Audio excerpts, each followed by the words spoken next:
The wedding dress was supposed to mean freedom. Instead, it became a shroud. Elena Vaughn was moments away from sealing her fate to a man whose smile never reached his eyes when gunfire cracked through the Chicago cathedral. Then he appeared, a stranger in a dark suit who didn't flinch at the chaos, who looked at her like he'd been expecting this exact moment. He extended his hand. She took it, and everything she thought she knew about her life shattered in the space between one breath and the next. If you want to see how far a single choice can take you into the dark, stay with me until the end. Hit that like button and drop a comment with your city. I want to see how far this story travels. The organ music swelled through the vaulted ceiling of St. Catherine's Cathedral, each note falling like a countdown.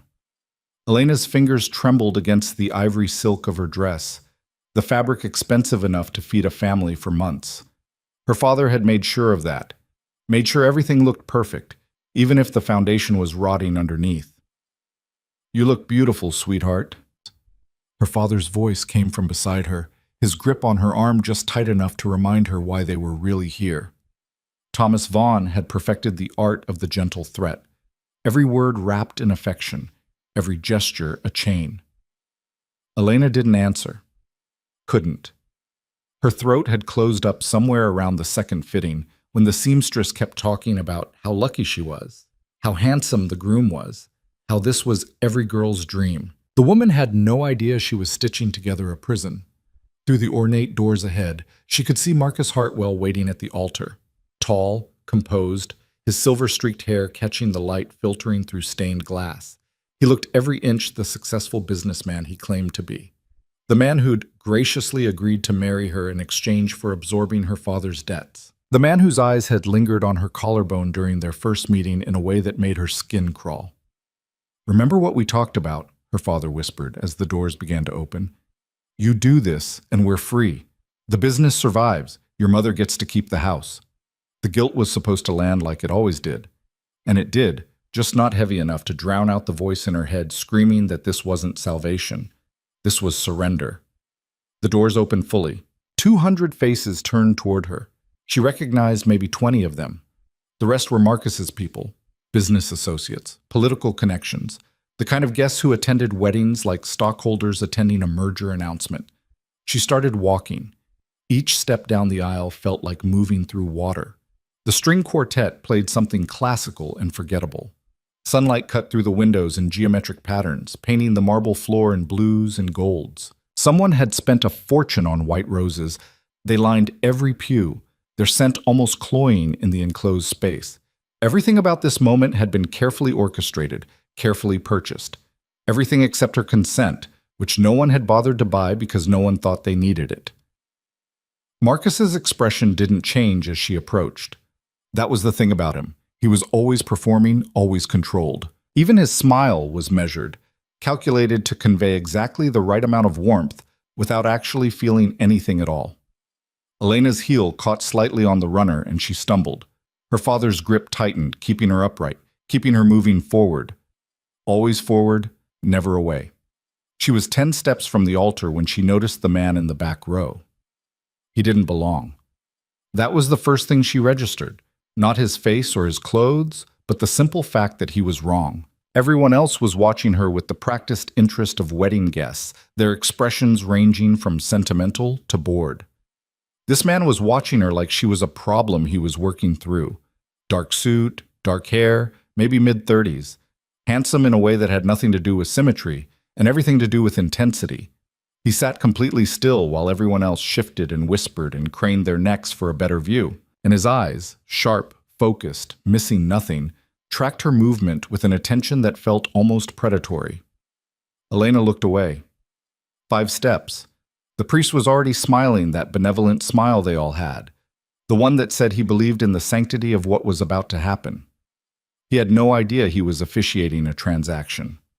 3 steps. Marcus extended his hand. His fingers were cool and dry when they closed around hers. She felt nothing. That was good, she told herself.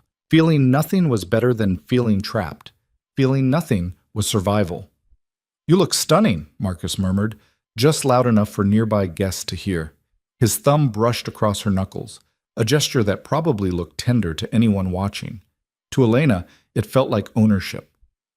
The priest opened his book, started speaking. Elena heard maybe every third word, something about love and commitment and the sacred bond of marriage. Words that meant something real when two people actually chose each other. Here, they were just sounds filling space. "We are gathered here today." That's when the first shot rang out. The sound was massive in the enclosed space, echoing off stone and wood until it seemed to come from everywhere at once. The priest's book hit the floor. Someone screamed. Marcus's hand went to his jacket, an instinct he covered quickly, but not quickly enough. Elena's father swore under his breath, already moving, already calculating. The second and third shots came in quick succession, aimed high, hitting the ceiling, sending down a shower of plaster dust that caught in the light like snow. This wasn't random. This was precise. Chaos erupted. Guests dove under pews or scrambled toward exits. The string quartet abandoned their instruments. Someone knocked over a vase of roses, and it shattered, sending water and petals across the marble. The church filled with shouting, with the thunder of footsteps, with the kind of panic that only comes when safety becomes a lie you can no longer maintain. Marcus pulled her sideways, his grip bruising. "Stay down! Let her go!" The voice came from behind them, calm and cold and absolutely certain. Elena turned, her veil tangling in Marcus's hand, and saw the man from the back row walking down the aisle. Not running, walking, like the gunfire was an inconvenience rather than a threat. He moved through the fleeing crowd like water finding a path, people parting around him without quite knowing why. His right hand hung loose at his side. His left was in his jacket pocket. Everything about his posture said he knew exactly what was happening and had planned for it. "Who the hell?" Marcus started. "I said, let her go." The man's eyes flicked to where Marcus's fingers dug into Elena's arm, then back to his face. "Or I'll make you." Marcus didn't release her. Instead, he pulled her closer, using her as a shield. The movement was so casual, so automatic, that Elena's blood went cold. This was who she'd been about to marry, a man whose first instinct was to hide behind her. The stranger stopped 5 feet away. This close, Elena could see the details her earlier glance had missed. The slight scar through his left eyebrow, the expensive watch, the way his suit fit like it had been made for him.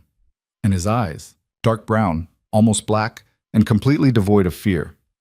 "You're making a mistake," Marcus said, but his voice had lost its smooth confidence. "You have no idea what you're walking into." "Adrian Moretti." The man, Adrian, said his name like an answer, like it explained everything. "And I know exactly what I'm walking into. The question is whether you're stupid enough to make this worse for yourself." The name meant nothing to Elena, but it clearly meant something to Marcus, whose grip loosened just slightly. "This is insane," Elena's father cut in, appearing at her other side. Always there. Always managing. "Elena, honey, get away from—" "She's not going with you." Adrian's attention shifted to Thomas Vaughn, and something in his expression made Elena's father actually take a step back. "Either of you." "The hell she isn't." Marcus recovered some of his bravado, pulling Elena fully against him. "She's my fiancée. This is my wedding, and you're—" Adrian moved. 1 second he was standing still, the next his hand was on Marcus's wrist with enough force to make the older man gasp. The pressure point compression must have been perfect because Marcus's fingers went slack immediately, releasing Elena's arm. "Was your wedding," Adrian corrected quietly. He looked at Elena for the first time since approaching, really looked at her, and something in his expression shifted. Not softness, exactly, but recognition. "You have a choice. You can go with them, finish this farce, and spend the rest of your life wondering what would have happened if you'd been brave enough to walk away. Or you can come with me." "Come with you where?" The words came out shakier than she wanted. Around them the church was emptying fast. In the distance sirens wailed. Somewhere safe. Safe from what? From him. Adrian jerked his chin toward Marcus, who was cradling his wrist and looking at Adrian with something that might have been fear or might have been rage. "From the life you are about to disappear into. From whoever just shot up your wedding for reasons you don't understand yet, but probably should." Elena's father grabbed her shoulder. "Elena, think about what you're doing. Think about your mother, the house. Everything you put on her shoulders," Adrian interrupted. "Everything you sold her for. I know the deal, Vaughn. I know exactly what you owe and who you owe it to, and I know what Hartwell really is." His eyes found Elena's again. "So the question isn't whether you trust me, it's whether you trust them." That was the thing that decided it, not trust. She didn't trust any of them. But the phrasing of the question, the acknowledgement that this was about choosing the lesser danger rather than some fantasy of safety. And maybe it was the adrenaline. Maybe it was 3 months of feeling like she was drowning. Maybe it was the fact that Marcus had used her as a human shield without hesitation. But Elena looked at this stranger who just walked into her catastrophic wedding like he owned it, and she made a choice. She took his hand. His fingers closed around hers, steady and warm. "Smart girl." "Elena," her father's voice cracked. "You don't know what you're doing." "She knows exactly what she's doing," Adrian said. He was already moving, pulling her gently but firmly toward the side exit. "She's choosing herself instead of your debts for once." They were 10 feet from the door when Marcus spoke up again. "You think you're saving her? You're just trading one cage for another, Moretti. She doesn't know who you are, what you are." Adrian didn't slow down. "Then she'll find out." The side door led to a narrow corridor Elena had never noticed before. Adrian knew exactly where he was going, his grip on her hand never wavering as he navigated the maze of hallways like he'd memorized the layout, which he probably had. "Where are we going?" Elena's dress was getting caught on corners, the train tangling around her legs. "Out!" Adrian pushed through another door, and suddenly they were outside, the spring air hitting her face like a slap after the stuffiness of the church. A black SUV idled at the curb, engine running. Adrian opened the back door. "Get in." Elena hesitated. This was insane. She was getting into a stranger's car because he'd interrupted her wedding. With what? A rescue? A kidnapping? She didn't even know which. Behind them, she could hear shouting. Marcus's voice, her father's, both of them getting closer. Adrian's expression didn't change. "Your choice, but make it fast." Elena got in the car. Adrian slid in beside her, and the driver, an older man with silver hair and the kind of calm that comes from seeing everything twice, pulled away from the curb smoothly. No squealing tires, no dramatic acceleration. Just a car leaving a church, nothing to see here. Elena twisted to look out the back window. Marcus and her father had made it outside, but they'd stopped at the curb, just watching, not chasing. That felt significant, but she didn't know why. "They're not following," she said. "They won't." Adrian was watching her rather than the church. "Not yet." "Why not?" "Because they're smart enough to know when they're outmatched." He leaned forward, said something to the driver in a language Elena didn't recognize, then settled back. "And because Marcus Hartwell doesn't actually want you back. He wants what you have." "I don't have anything." "You have a phone." Adrian held out his hand. "I need it." "What? Why?" "Because it's compromised. Has been since Hartwell gave it to you, probably." When Elena didn't move, Adrian's expression hardened slightly. "I can take it, or you can give it to me. Your choice. But I'm not having this conversation while he can track every word." Elena pulled the phone from the small pocket in her dress. The custom iPhone Marcus had presented her with 2 weeks ago, calling it an engagement present. She'd thought it was controlling. Apparently it was worse than that. Adrian took it, rolled down the window, and tossed it into traffic without hesitation. That had all my contacts. It had a tracker, 3 different monitoring apps, and remote access software that would have let Hartwell turn on the camera and microphone whenever he wanted. Adrian rolled the window back up. "You can get new contacts." Elena stared at him. "How do you know what was on my phone?" "Because I make it my business to know what men like Marcus Hartwell do. It's how I stay alive." The SUV turned onto Lakeshore Drive, putting distance between them and the church. Elena could see the water through the buildings, gray and choppy under the overcast sky. Chicago was waking up to a normal Saturday, while her entire life had just detonated. "You said you know what he is," Elena heard herself say. "What is he?"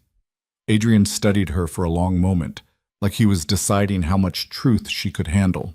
Marcus Hartwell runs a very successful import-export business, on paper.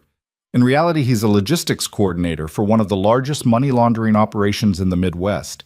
He moves cash, art, Information, anything that needs to disappear and reappear somewhere else looking legitimate. Elena's stomach dropped. You're lying. I'm not. Then why was he marrying me? I'm nobody. I don't have money or connections or... You have a forensic accounting degree from Northwestern. Adrian cut her off. You worked for 3 years at Morrison and Price before your father's business collapsed. You're smart, detail-oriented, and most importantly, you were desperate enough to be controlled. How do you know all that? Same way I know your father owes $2 million to people who don't accept late payments. Same way I know the wedding was scheduled for today because Hartwell needs a wife for a specific deal closing Monday. Same way I know that if you'd married him, you would have been signing documents and certifying transactions before the end of the week without understanding what any of it meant. Adrian's voice stayed level, factual. He wasn't marrying you for love, Elena. He was marrying you for your credentials and your vulnerability. The words hit like physical blows. Elena had known the wedding was wrong, had known Marcus didn't love her. But this was so much worse than loveless. This was premeditated, strategic. I need to call my mother, she said quietly. Not yet. She'll be worried. She'll be fine. Your father will tell her you had a breakdown or ran off or whatever story keeps her calm. Adrian's tone gentled slightly. I know this is a lot, but right now the priority is getting you somewhere secure while we figure out the next move. We? Elena turned to face him fully. There is no we. I don't know you. I don't know why you were at that wedding or why you pulled me out of it or what you want from me. Fair. Adrian nodded once. My name is Adrian Moretti. I own several businesses in Chicago, a restaurant group, some real estate, a private security firm. I've been investigating Marcus Hartwell for 6 months because he's involved in something that's going to blow up spectacularly, and when it does, I need to make sure the right people go down with it. And I'm what? Collateral damage. Your evidence. The word hung in the air between them. Outside, the city blurred past. The driver took another turn, heading north now, away from downtown. What does that mean? Elena asked. It means that 2 weeks ago, you were at Hartwell's office. You were waiting in his conference room while he finished a meeting. You got bored and started looking at the documents on the table. Do you remember? Elena did remember. She'd felt guilty about it at the time, like she was snooping, but the papers had been right there, and she'd been trained to read financial statements the way some people read novels. There were shipping manifests, she said slowly, import records from a company I didn't recognize. The numbers didn't make sense. The declared values were way too low for the volume of goods. You took a picture. It wasn't a question. Elena's hand went to where her pocket would be if she were wearing normal clothes. I thought I deleted it. You did, from your phone, but it uploaded to the cloud first, and I have people who are very good at finding things in clouds. Adrian leaned back, giving her space. That photo is proof of customs fraud on a massive scale. Combined with the rest of what I've been building, it's enough to bring down Hartwell's entire operation. But he knows you took it. That's why he's been so careful with you, so controlled. Then why marry me at all? Why not just... Elena couldn't finish the sentence. Kill you? Adrian said it for her. Because that raises questions. A murder investigation, police looking through your life, maybe finding connections to him that are better left buried. But a wife? A wife in over her head, signing what she's told to sign, vouching for documents she doesn't understand. That's useful. And if you ever became a liability, well, accidents happen. Wives disappear. Especially ones whose families are desperate enough to look the other way. Elena felt sick. The wedding dress suddenly felt too tight, the corset pressing against her ribs until she couldn't breathe properly. I think I'm going to throw up. Window's right there, Adrian said calmly. But he also leaned forward and said something to the driver, who immediately pulled into a parking lot. They were somewhere near Loyola, the university campus, quiet in the weekend morning. Elena managed to get the door open before she lost the fight with her stomach. The driver produced a bottle of water from somewhere, and Adrian waited patiently while she rinsed her mouth and tried to remember how to breathe. Better? He asked when she finally sat back. No. That's fair too. He handed her the water bottle. For what it's worth, you made the right call, getting out when you did. I got into a car with a stranger who just told me my fiancé was going to use me to commit federal crimes, and then probably kill me. Elena took a shaky sip of water. That doesn't feel like a right call. That feels like trading one nightmare for another. The difference is, I'm telling you the truth instead of hiding it. Adrian's eyes were steady on hers. I'm not going to pretend this is safe. You're in the middle of something dangerous and complicated, and the next few days are going to be rough. But you're not a prisoner. You're not a pawn. And I'm not Marcus Hartwell. Then what are you? Adrian smiled, and it was nothing like Marcus's calculated expressions. This was sharp and real and a little bit dangerous. I'm someone who doesn't like it when predators win, and I'm someone who's going to make sure Marcus Hartwell pays for what he planned to do to you. The driver cleared his throat softly. Adrian glanced at him, then back to Elena. We need to keep moving. My place is another 20 minutes north. You can clean up, change out of that dress, and we can figure out the next steps. He paused. Or I can have my driver take you somewhere else. A hotel, a friend's house, wherever you want. But I'd recommend against going back to your apartment or your parents' place. Hartwell will have people watching. You're saying I can leave? I'm saying you have options. They're all various shades of bad right now, but they're yours to choose. Elena looked down at her wedding dress, the silk stained with dust from the church and wrinkled from the car ride. An hour ago, she'd been walking down an aisle toward a future that terrified her. Now she was sitting in a parking lot with a man who claimed to be saving her from something even worse. Your place, she decided. For now, until I figure out what's actually happening. Adrian nodded. Fair enough. He spoke to the driver again, and the SUV pulled back onto the road. They drove in silence for a while. Elena watched the city change as they moved north. The buildings getting newer, the neighborhoods getting quieter. Old money up here, the kind that didn't need to prove anything. Can I ask you something? Elena said eventually. Yes. Why were you at the wedding? How did you even know about it? I've been watching Hartwell for months. I knew about you, knew about the arrangement with your father. When I saw the wedding was scheduled for today, right before his Monday deal, I put it together. Adrian's expression stayed neutral. I had people in place to document the ceremony, evidence that he was moving forward with using you, but then the shooting started. You didn't know about that? No. For the first time, Adrian looked slightly unsettled. That wasn't part of any plan I had, which means someone else is playing this game too. That's comforting. It's not meant to be. It's meant to be honest. Adrian pulled out his own phone, scrolled through something. I'm having my people look into who fired those shots. Could be a rival moving against Hartwell. Could be law enforcement trying to disrupt the wedding. Could be something else entirely. But until we know, we assume everyone's a threat. Except you. Except me, Adrian agreed. For now. The honesty was almost worse than a lie would have been. At least a lie would have let Elena pretend this was some kind of rescue, some kind of safety. Instead, it was just a different kind of danger. Maybe a better kind, maybe not. Time would tell. The SUV turned into a long driveway that wound through old-growth trees. The house, mansion, really, appeared gradually. Modern lines mixed with classic architecture, all glass and stone set back from the road. Private, secure, isolated. This is your house? Elena asked. One of them. Adrian opened his door as the car stopped. I have a place downtown too, but this one's better for situations that require discretion. He came around and offered his hand to help her out. Elena took it, mostly because the dress was impossible to maneuver in alone. The silk train dragged across the gravel drive. There's a guest suite on the second floor, Adrian said as they walked toward the front door. Bathroom, closet, everything you need. I'll have someone bring you clothes. Someone? I have staff, a housekeeper, driver, security team. They're all vetted and loyal. He caught her expression. I know how that sounds, but in my line of work, loyalty isn't optional. The front door opened before they reached it. A woman in her 50s with gray hair pulled back in a neat bun stood aside to let them enter. If she was surprised by Adrian arriving home with a woman in a wedding dress, she didn't show it. Mrs. Chen, this is Elena. She'll be staying with us for a while. Adrian's tone stayed businesslike.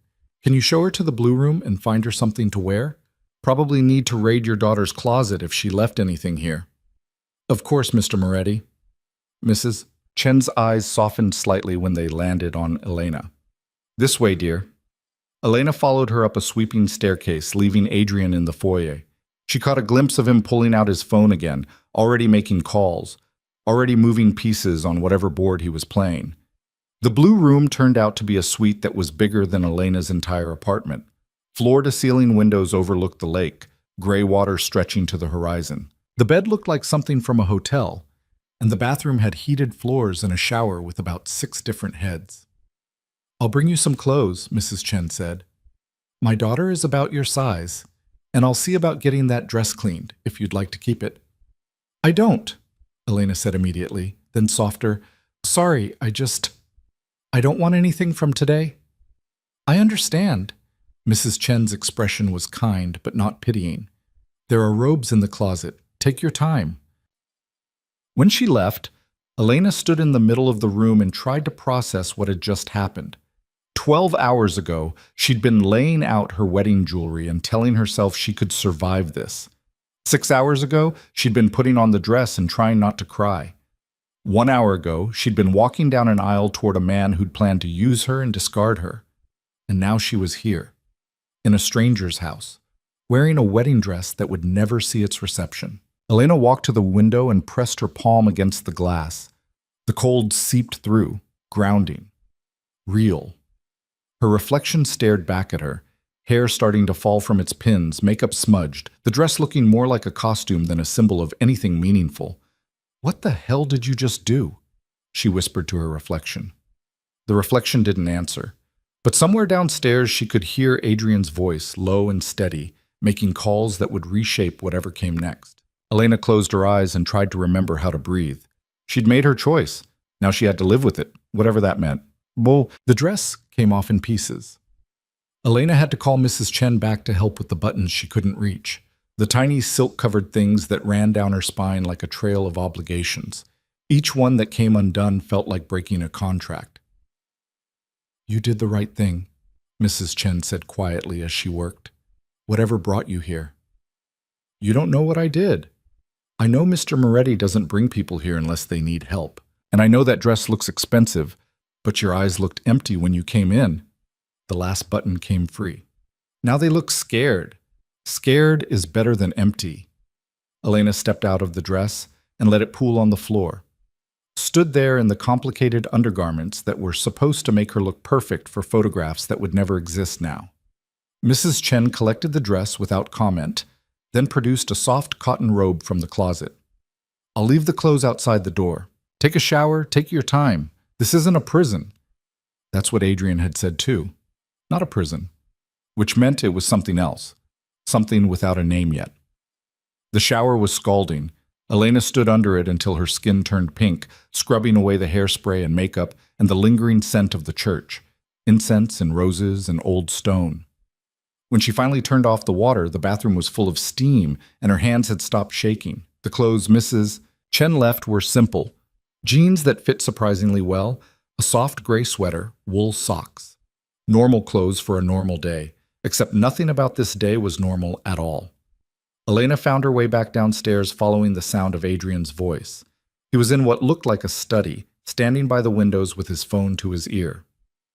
"Don't care what he says, I want eyes on every property. If Hartwell moves, I want to know about it." Pause. "Yes, both of them." Another pause. "Fine. Call me when you have something." He ended the call and turned to find Elena in the doorway. His jacket was gone, sleeves rolled up, tie loosened. He looked less polished than before, but more real. "Better?" he asked. "Different." Elena stepped into the room. "Mrs. Chen said this isn't a prison." "It's not." "Then what is it?" Adrian considered the question. "A holding pattern, until we figure out what Hartwell's next move is and how to counter it. We keep saying we like I'm part of this plan. I'm not. I don't know anything about whatever you're doing. You know more than you think. That photo you took. Do you remember what else was in that conference room?" Elena frowned, trying to recall details through the fog of panic that had colored the last few weeks. There was a laptop, files. Marcus was on a call with someone, talking about shipment schedules. Do you remember what he said? Something about a Tuesday delivery. He sounded annoyed because it was delayed. Elena's mind was working now, pulling up details she'd trained herself to notice. He said the Chicago package was time-sensitive and whoever was handling it needed to figure it out. Adrian's expression sharpened. Tuesday. That's 3 days from now. So? So Tuesday is when several major political donors are gathering for a fundraiser at the Drake Hotel. Very exclusive, very secure, very expensive. The kind of event where large amounts of money change hands legally. He moved to his desk, pulled up something on his computer. If I were running a money laundering operation and needed to move a significant sum quickly, that would be the perfect cover. Elena moved closer to see the screen. It showed a guest list for the fundraiser, names she recognized from the news, from business pages, from the social circles her father used to travel in before everything fell apart. You think Marcus is using the fundraiser to move money? I think he's using it to move something. Money, information, leverage, could be anything. But whatever it is, it's important enough that he had a specific timeline. Important enough that he needed a wife in place to help make it happen. But I'm not his wife now. No. Which means he either has to abort the plan or find another way to execute it. Adrian closed the laptop. Either way, you just became his biggest problem. The weight of that settled over Elena like a blanket made of lead. He's going to come after me. Eventually, but not today. Today he's scrambling, trying to figure out what I know and what you know and how much damage you can do. Adrian's tone was matter of fact. That gives us time. Time for what? For you to tell me everything you remember about your time with Hartwell. Every conversation, every document you saw, every meeting you sat through. Anything that seemed off or strange or just didn't fit with the businessman image he was selling. Elena sank into one of the leather chairs. I didn't pay that much attention. I was just trying to survive each day. You're an accountant. You paid attention to details even if you didn't realize you were doing it. Adrian sat across from her, close enough to talk, but far enough to not feel threatening. Start with the first time you met him. Walk me through it. So Elena did. She talked about the meeting her father had arranged, Marcus showing up at their house with flowers and charm, and a solution to all their problems. She talked about the dinners, the careful courtship that had felt more like an interview, the way Marcus asked questions that seemed casual but were actually interrogations. He wanted to know about my work at Morrison and Price, she said, specifically about the clients I'd worked with. He asked if I'd ever dealt with international accounts. And you had. A few, mostly European companies expanding into U.S. markets. Elena paused, remembering. He seemed particularly interested when I mentioned a German manufacturing firm. Asked a lot of questions about their corporate structure. Adrian pulled out a notepad and started writing. Name of the company? Steinbach Industries. They made industrial equipment. Why? Because Steinbach Industries was shut down last year by German authorities for sanctions violations. They were selling equipment to countries they weren't supposed to, hiding it through shell companies. Adrian looked up. If Hartwell was asking about them, he might be using a similar structure. The conversation went on for over an hour. Every detail Elena could remember. Adrian dissected and analyzed, finding patterns she'd never noticed. The way Marcus had steered her towards certain topics. The people he'd introduced her to, all of them connected to finance or logistics or international trade. The documents he'd casually left where she could see them, like he was testing her. He was grooming you, Adrian said finally, getting you comfortable with seeing certain things, hearing certain names. So when he eventually needed you to sign off on something questionable, it wouldn't seem out of nowhere. That's disturbing. That's strategic. Hartwell's smart. He plays long games. Adrian set down his pen. But he made one mistake. What? He underestimated you, thought you were desperate enough to ignore your instincts. But you took that photo. Even scared, even backed into a corner, part of you knew something was wrong and documented it. Elena hadn't thought of it that way. In the moment, taking the photo had felt like paranoia, like she was being ridiculous. But maybe it had been survival instinct. Maybe some part of her had been fighting back all along. She just hadn't recognized it. What happens now? She asked. Now we build a case. I have evidence of Hartwell's financial crimes, but it's complicated. Money laundering charges are notoriously difficult to prosecute. You need to prove not just that the money moved, but that the person knew it was illegal and intended to hide its origins. Adrian stood, paced to the window. But if we can tie him to the Tuesday event, catch him in the act of moving whatever he's moving, that's direct evidence, harder to deny. And what am I supposed to do? Just sit here? For now? Yes. I know that's not satisfying, but it's safe. Hartwell doesn't know where you are, doesn't know what you've told me. That uncertainty is working in our favor.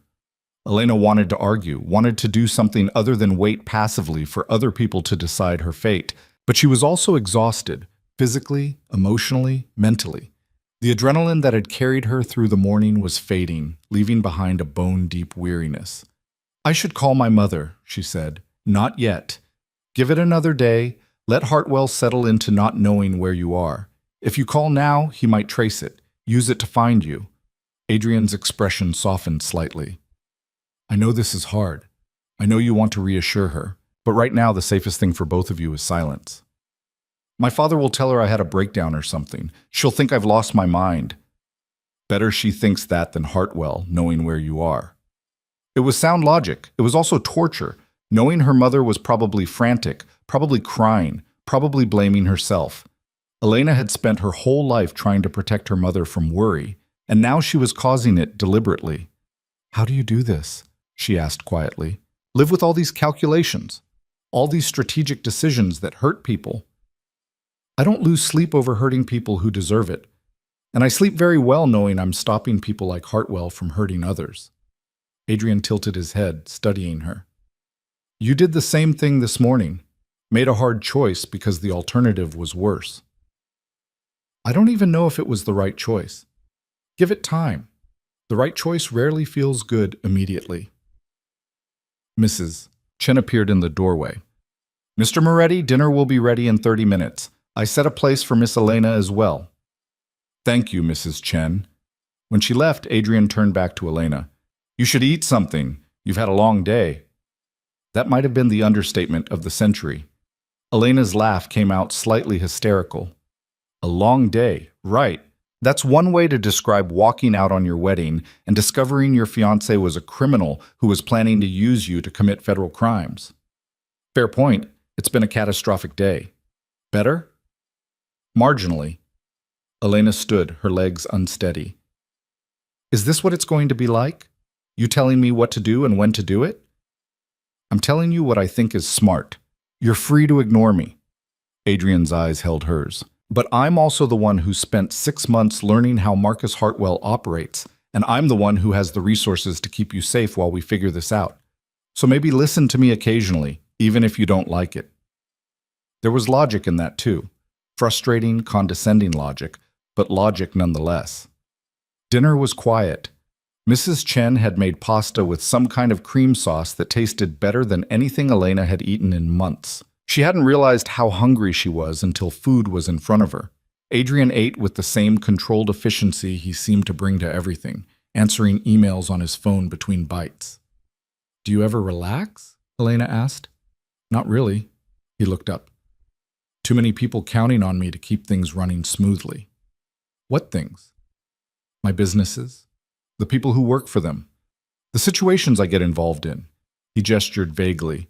This, for example. You're not the first person I've pulled out of a bad situation. You make a habit of rescuing people? I make a habit of making sure predators don't win. Sometimes that involves rescuing people. Sometimes it involves other methods. Other methods? Adrian's smile was sharp. You don't want to know. He was probably right about that. Elena focused on her pasta, trying not to think too hard about what other methods might mean. After dinner, Adrian disappeared into his office to make more calls. Elena wandered the first floor, studying the house like it might give her clues about the man who owned it. The art was modern, but not ostentatious. The furniture expensive, but comfortable. Everything was clean, organized, carefully chosen, like Adrian himself, controlled, deliberate, nothing accidental. She found a library that made her breath catch. Floor-to-ceiling bookshelves, a rolling ladder, windows that overlooked the grounds. Hundreds of books, maybe thousands, organized by some system she couldn't immediately identify. Categorized by subject, then alphabetically by author. Elena jumped. Adrian had appeared in the doorway without making a sound. Sorry, he said. Didn't mean to startle you. You move very quietly. Habit. He stepped into the library. Feel free to read anything. That's what books are for. Elena ran her fingers along the spines. Fiction, non-fiction, histories, biographies, a surprising amount of poetry. You read poetry? Why is that surprising? It just doesn't seem like you're... She trailed off, realizing how judgmental that sounded. Like my what? My type. Adrian pulled a volume from the shelf, something slim and worn. People contain multitudes. Just because I operate in a world that requires strategy and calculation doesn't mean I don't appreciate beauty or complexity. He handed her the book, Pablo Neruda. Besides, poetry teaches you about language, how to say something meaningful in very few words. That's useful in any profession. Elena opened the book to a random page, found a love poem that made her throat tight. Keep it if you want, Adrian said. I have another copy. I don't... Elena stopped. Didn't what? Didn't it deserve kindness from a stranger? Didn't know how to accept a simple gesture without suspicion? Both were probably true. Thank you, she said instead. You're welcome. Adrian's phone buzzed. He glanced at it, frowned slightly. I need to take this. Mrs. Chen will show you anything you need. Guest suite is yours as long as you need it. He left, already answering the call in that same controlled tone. Elena stayed in the library holding the poetry book like it was something precious. Outside, darkness had fallen completely. The grounds were lit with subtle landscape lighting that turned the trees into shadows. Beautiful and isolated, safe and trapped. Both things at once. Elena curled into one of the leather reading chairs and opened the book.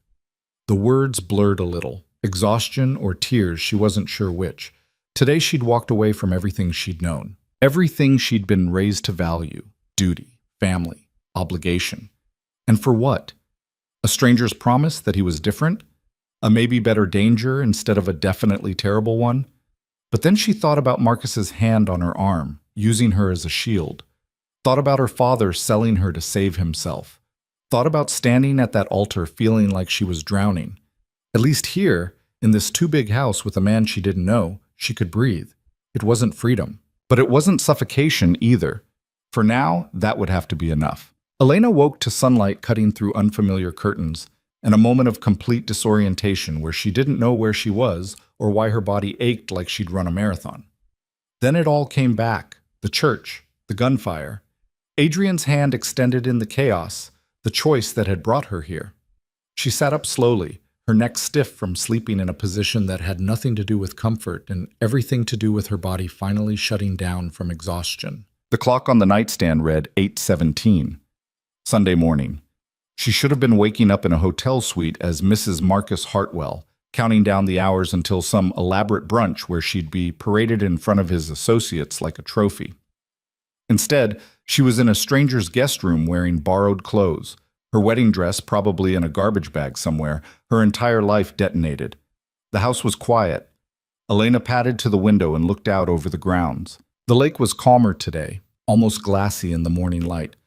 A man in dark clothes walked the perimeter. Security, she realized. Adrian hadn't been exaggerating about having people.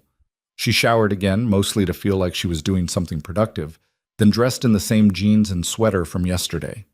Mrs. Chen had left a few more clothing options outside the door at some point, but Elena wasn't ready to think about staying long enough to need a wardrobe. Downstairs she found She found coffee already made and a note in neat handwriting. Help yourself to anything in the kitchen. Mr. Moretti is in his office if you need him. Elena poured coffee and stood at the window, watching the water. Her phone was gone, thrown into traffic yesterday. She had no way to contact anyone, no way to check if her mother was okay, no way to... You're up early.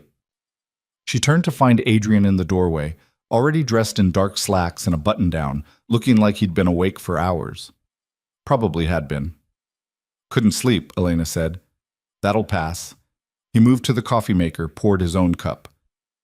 Once your brain accepts that you're not in immediate danger, it'll let you rest. When does that happen? Depends on the person. Could be days, could be weeks. He took a sip, watching her over the rim.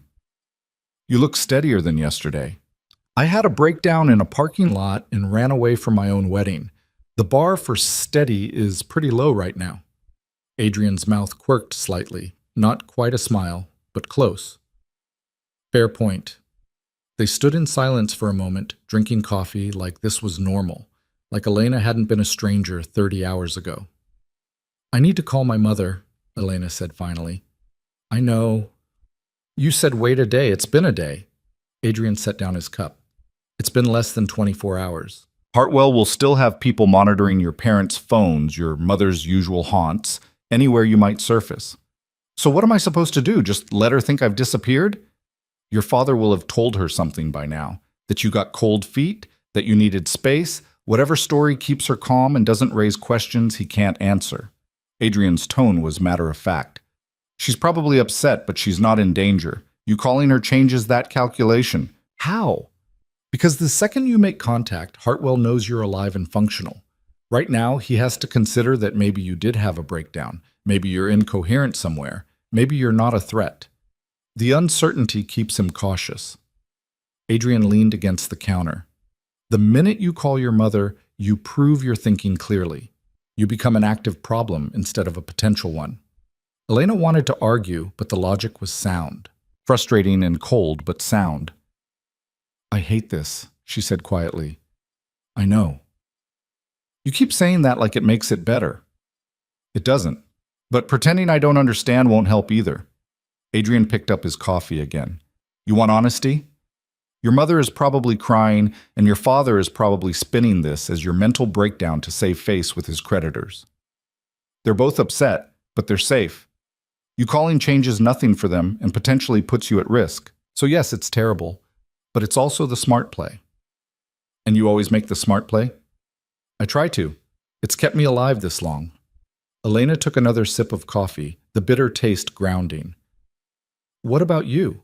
Do you have family who worries when you disappear into situations like this? Something shifted in Adrian's expression, not quite pain, but an acknowledgement of old wounds. I have a sister in New York. She worries. I call her when I can. But not always. Not always. He set down his cup with deliberate care. My parents died when I was 19. Car accident. My sister was 16. I've been making sure she's safe ever since, which sometimes means doing things she doesn't approve of. Like pulling random women out of weddings. Like making sure people who hurt others face consequences. Adrian's eyes were steady on hers. She thinks I should let the system handle it. Let the courts and the lawyers and the proper channels take care of people like Hartwell. But I've seen how often those channels fail, how often people with money and connections slip through. So I handle it differently. By becoming the danger yourself? By making sure the danger points in the right direction. Before Elena could respond, Adrian's phone buzzed. He glanced at it, and his expression hardened. What? Elena asked. Your father just filed a missing person report. The words hit like a slap. He what? Adrian turned his phone so she could see the screen. A news alert about Elena Vaughn, daughter of Chicago businessman Thomas Vaughn, missing since her wedding ceremony was disrupted by unknown gunmen. The article included her photo, a quote from her father about his concern for her safety, and a request that anyone with information contact police. Why would he do that? Elena's hands were shaking. He knows I left. He saw me leave with you. Because now it's public that you're missing, which means Hartwell can't quietly make you disappear without it raising questions. Adrian scrolled through more articles. It's actually smart. Your father's protecting himself by making your absence visible. Hard to cover up a murder when everyone's looking for the victim. That's... Elena couldn't find words for what that was. Her own father, using her disappearance as a shield. Strategic, Adrian finished. Welcome to how people like your father and Hartwell think. Everything's a transaction, even family. Elena sank into one of the kitchen chairs, her coffee forgotten. The police will be looking for me now. Yes. What happens if they find me here? They won't. This property is registered to a shell company that would take them weeks to trace back to me. And even if they did, you're an adult who left of your own free will. No crime was committed. Adrian leaned against the counter, arms crossed. But it does complicate things. How? Because now we can't just wait this out quietly. The more attention on your disappearance, the more pressure on Hartwell to either find you or convincingly act like he's trying to find you. He'll have to make a move sooner than he planned. Isn't that good?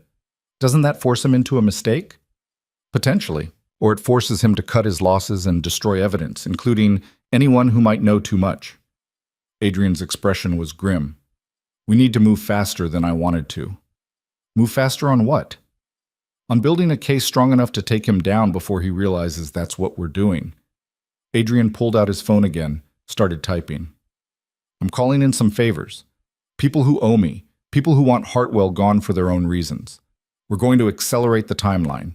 Elena watched him work, the controlled efficiency of someone who'd done this before. How many times have you done this?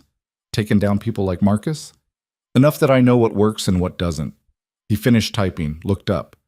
You want specifics? I want to know who I'm trusting my life to. Adrian studied her for a long moment, like he was deciding how much truth she could handle. I grew up in a neighborhood where the police didn't show up when you called them, and the people who ran things weren't elected. My father tried to stay clean, run an honest business. He got killed for it by someone who didn't like competition. The official report said car accident, mechanical failure. But I knew better. How? Because I found the brake line in our garage the day before he died. Someone had cut it, then put it back carefully enough that casual inspection wouldn't catch it. I was going to tell him, but I was 19 and stupid and scared, and I thought maybe I was paranoid. Adrian's voice stayed level, but Elena could hear the old anger underneath. I wasn't paranoid, and my mother was in the car too. Adrian, I'm not telling you this for sympathy. I'm telling you so you understand why I do what I do. The system failed my family. The police called it an accident and closed the case. The people responsible went on with their lives. So I learned how to be the kind of person who makes sure that doesn't happen to others. By breaking the law yourself? By being worse than the people I'm fighting. By knowing their language, their tactics, their weaknesses. Adrian's eyes were dark. I run legitimate businesses. I pay my taxes. I don't hurt innocent people. But when someone like Marcus Hartwell crosses my radar, someone who uses their power to victimize others, I make sure they pay for it. Not through courts that can be bought or judges who can be influenced, through methods that actually work.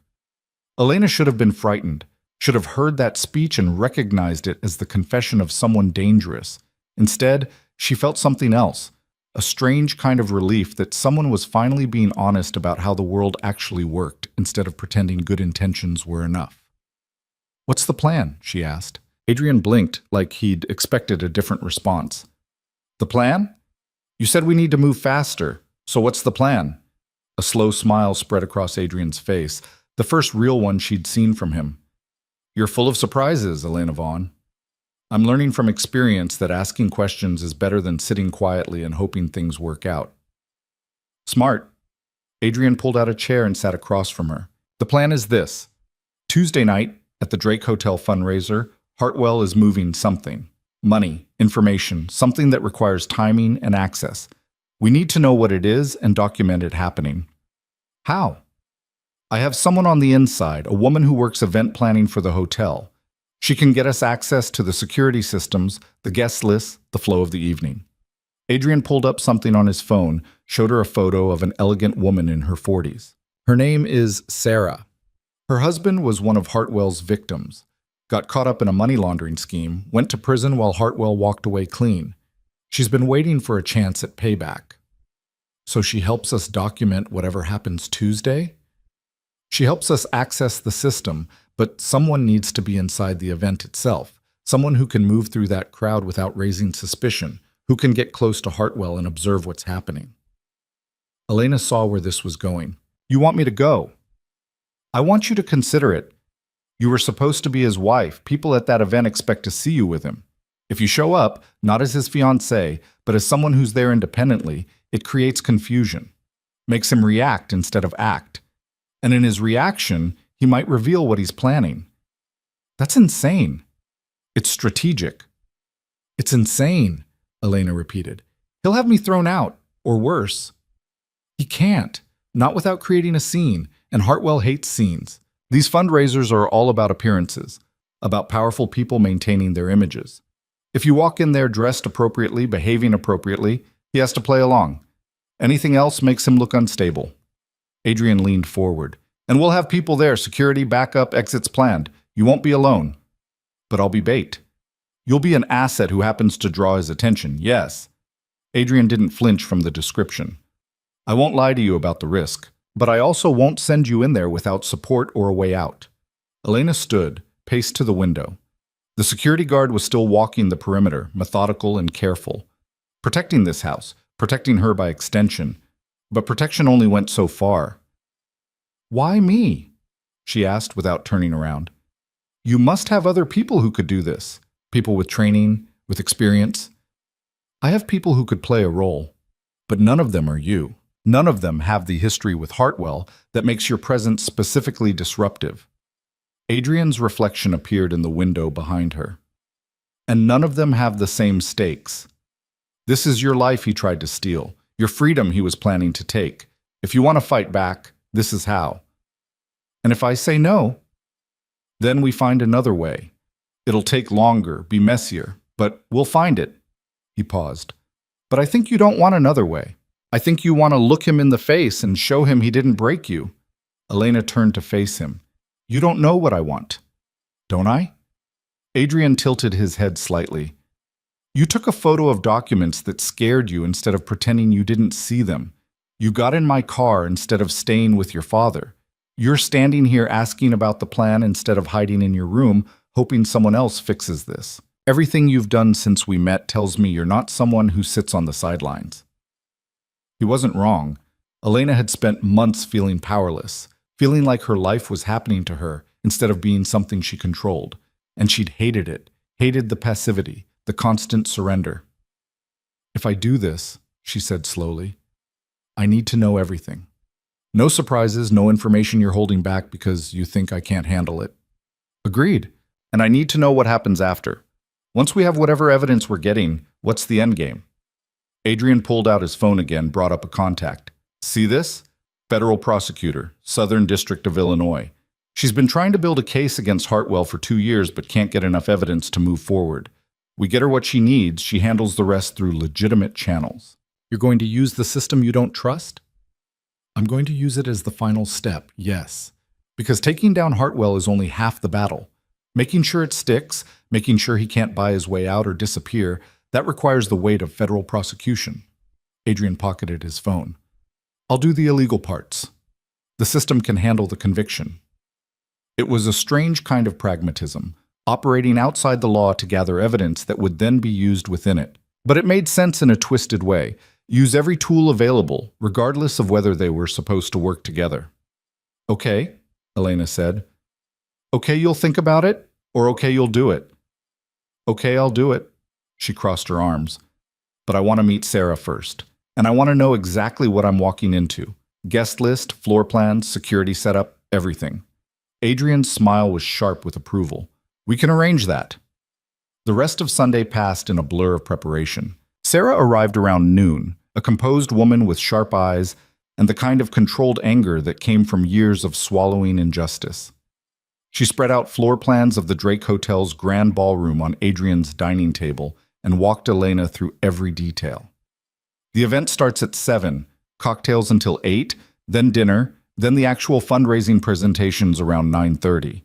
Sarah's finger traced paths on the blueprint. Hartwell usually positions himself near the East Bar during cocktails. Good sight lines, easy access to the terrace, if he needs to have private conversations. Who else will be there? Elena asked. About 200 guests? Politicians, donors, business leaders.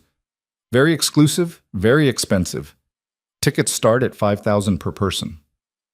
Sarah pulled out a tablet, showed Elena photos from previous year's events.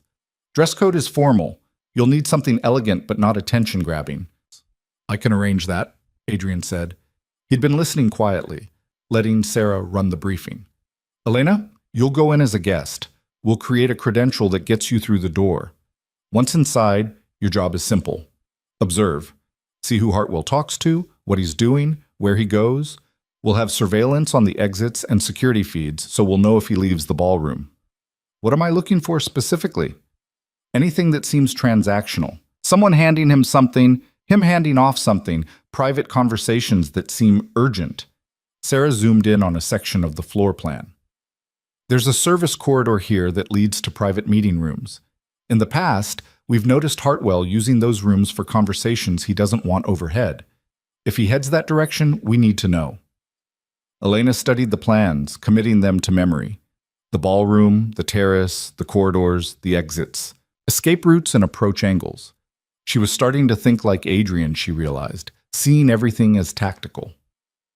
"What about my father?" she asked. "He'll be there. He always is." Sarah and Adrian exchanged a look. "What?" Elena demanded.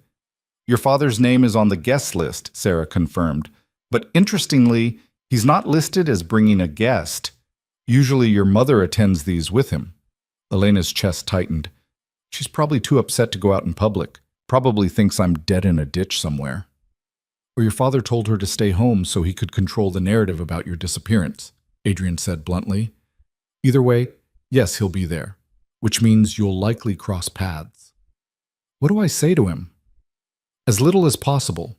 You're not there to reconcile or explain. You're there to do a job." Adrian's tone gentled slightly. "But if he corners you, keep it simple. You're safe. You're figuring things out. You'll contact him when you're ready. Don't let him guilt you into revealing where you're staying or who you're with. He's going to try. Of course he is. He spent your whole life making you feel responsible for his choices. But you don't owe him an explanation, and you definitely don't owe him your location." Sarah started packing up her materials. "I'll email you the security feed access codes tonight. The cameras have a 3-second delay, so anything you see happened 3 seconds ago. Plan accordingly." After she left, Elena found herself alone with Adrian again. The sun was setting, painting the lake in orange and gold. "You're scared," Adrian observed. "Of course I'm scared. I'm planning to walk into a room full of powerful people and spy on my criminal ex-fiancé while avoiding my manipulative father. Why wouldn't I be scared?" "Scared is smart. Scared keeps you alert." He moved to stand beside her at the window. "But you're doing it anyway. That's courage. Or stupidity. There's a fine line between the two, but I don't think you're stupid, Elena. Impulsive, maybe, but not stupid." She turned to look at him.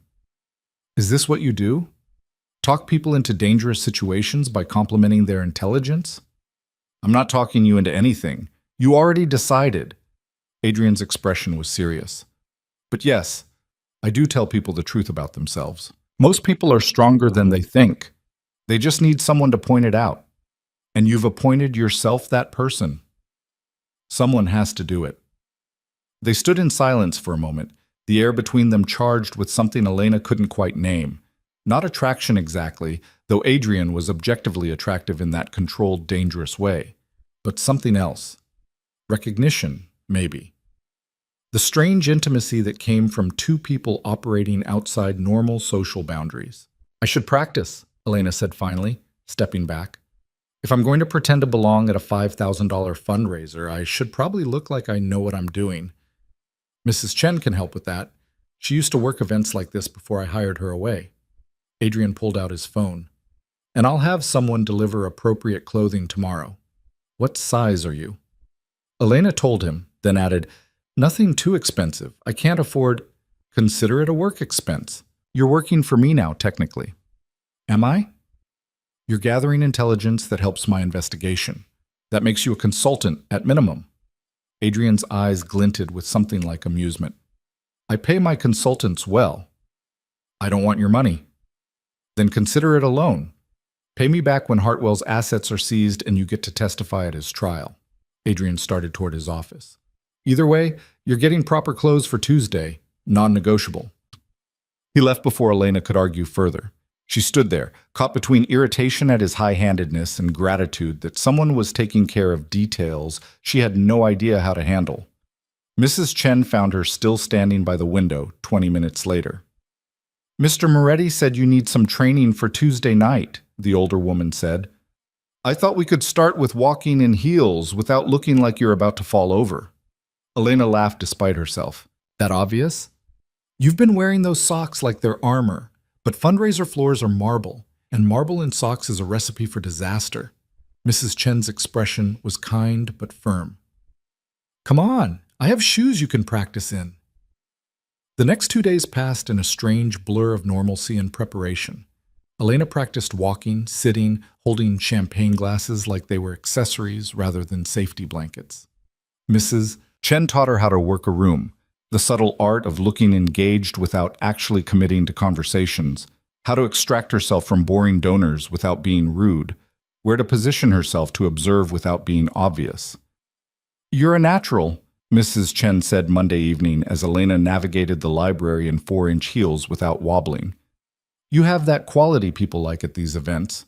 You look like you belong without trying too hard." "Years of my father dragging me to business dinners," Elena said. "I learned how to be decorative early." "That's not what I meant. Decorative is passive. You have presence. There's a difference." The dress arrived Monday afternoon, a deep navy gown that managed to be elegant without being flashy, expensive without being ostentatious. It fit perfectly, which shouldn't have surprised Elena, given how thorough Adrian was about everything. She tried it on alone in her room, studying her reflection. The woman looking back at her seemed like a stranger, poised, composed, the kind of person who attended exclusive fundraisers without blinking, not the woman who'd run away from her wedding 3 days ago. "You clean up well." Elena spun to find Adrian in the doorway, leaning against the frame. She should have been angry at the intrusion, but instead she found herself asking, "How did I do?" "With what?" "The transformation. Do I look like I belong?" Adrian studied her for a long moment, his expression unreadable. "You look dangerous." "Dangerous." Like someone who knows exactly what she's doing and isn't afraid of the consequences. He straightened. "That's the energy you need for tomorrow. Not nervous bride, not damsel in distress. Someone who chose to be there and chose to fight back." "Is that who you see when you look at me?" "That's who you've been since you took my hand in that church. You just didn't realize it yet." He left without waiting for a response, and Elena turned back to the mirror. Dangerous. She turned the word over in her mind, testing it out. She'd never thought of herself that way before, never had reason to. But maybe Adrian was right. Maybe the woman who'd taken that photo, who'd gotten in the car, who'd agreed to walk into the lion's den on Tuesday. Maybe she was dangerous. Maybe that's what survival looked like when you stopped apologizing for it. Tuesday morning arrived cold and clear. Elena barely slept, running through scenarios in her head. What she'd say if she saw Marcus. What she'd do if her father cornered her. How she'd explain her presence without revealing her purpose. Adrian knocked on her door at 6. "You ready?" "No?" "Good. Overconfidence gets people killed." He handed her a small earpiece. "This is how we'll communicate. I'll be monitoring the security feeds from a van outside. If anything feels wrong, if you want out, you say the word, and we extract you immediately." Elena fitted the earpiece carefully. "What's the word?" "Your choice." She thought for a moment. "Daffodil." "Daffodil?" "My mother's favorite flower. She planted them every spring before everything fell apart." Elena met his eyes. "If I'm going to call for help, I want it to mean something." Adrian nodded slowly. "Daffodil it is." The drive to the Drake Hotel took 30 minutes. Adrian's driver dropped her 2 blocks away. Arriving in Adrian's SUV would raise questions neither of them wanted to answer. Elena walked the last stretch alone, the evening air cool against her bare shoulders, the city alive with the kind of energy that only came when important people gathered to do important things. The hotel glowed against the night, all Art Deco elegance and old money. A line of town cars and private vehicles snaked up to the entrance, depositing guests in expensive gowns and tailored tuxedos. Elena joined the flow, her credentials, created by someone in Adrian's network with skills she probably didn't want to know about, getting her through the first security checkpoint without issue. Inside, the lobby was magnificent. Marble floors, soaring ceilings, the kind of architectural grandeur that reminded everyone this was where power came to play. Elena accepted a champagne flute from a passing waiter and made her way toward the ballroom, her heels clicking against the floor with a confidence she absolutely did not feel. "Elena?" She turned to find a woman she vaguely recognized from her father's social circle, someone's wife whose name escaped her. "I heard you were... Well, we all heard about the wedding. Are you all right?" Elena forced a smile. "I'm fine, just needed some time to think." Of course. These things happen. Better to realize before than after, right? The woman was already scanning the room for more interesting conversations. Well, you look lovely. Enjoy the evening. She drifted away and Elena exhaled slowly. First test passed. Good job, Adrian's voice came through the earpiece, startlingly clear. You're inside. Hartwell is currently at the East Bar, exactly where Sarah predicted.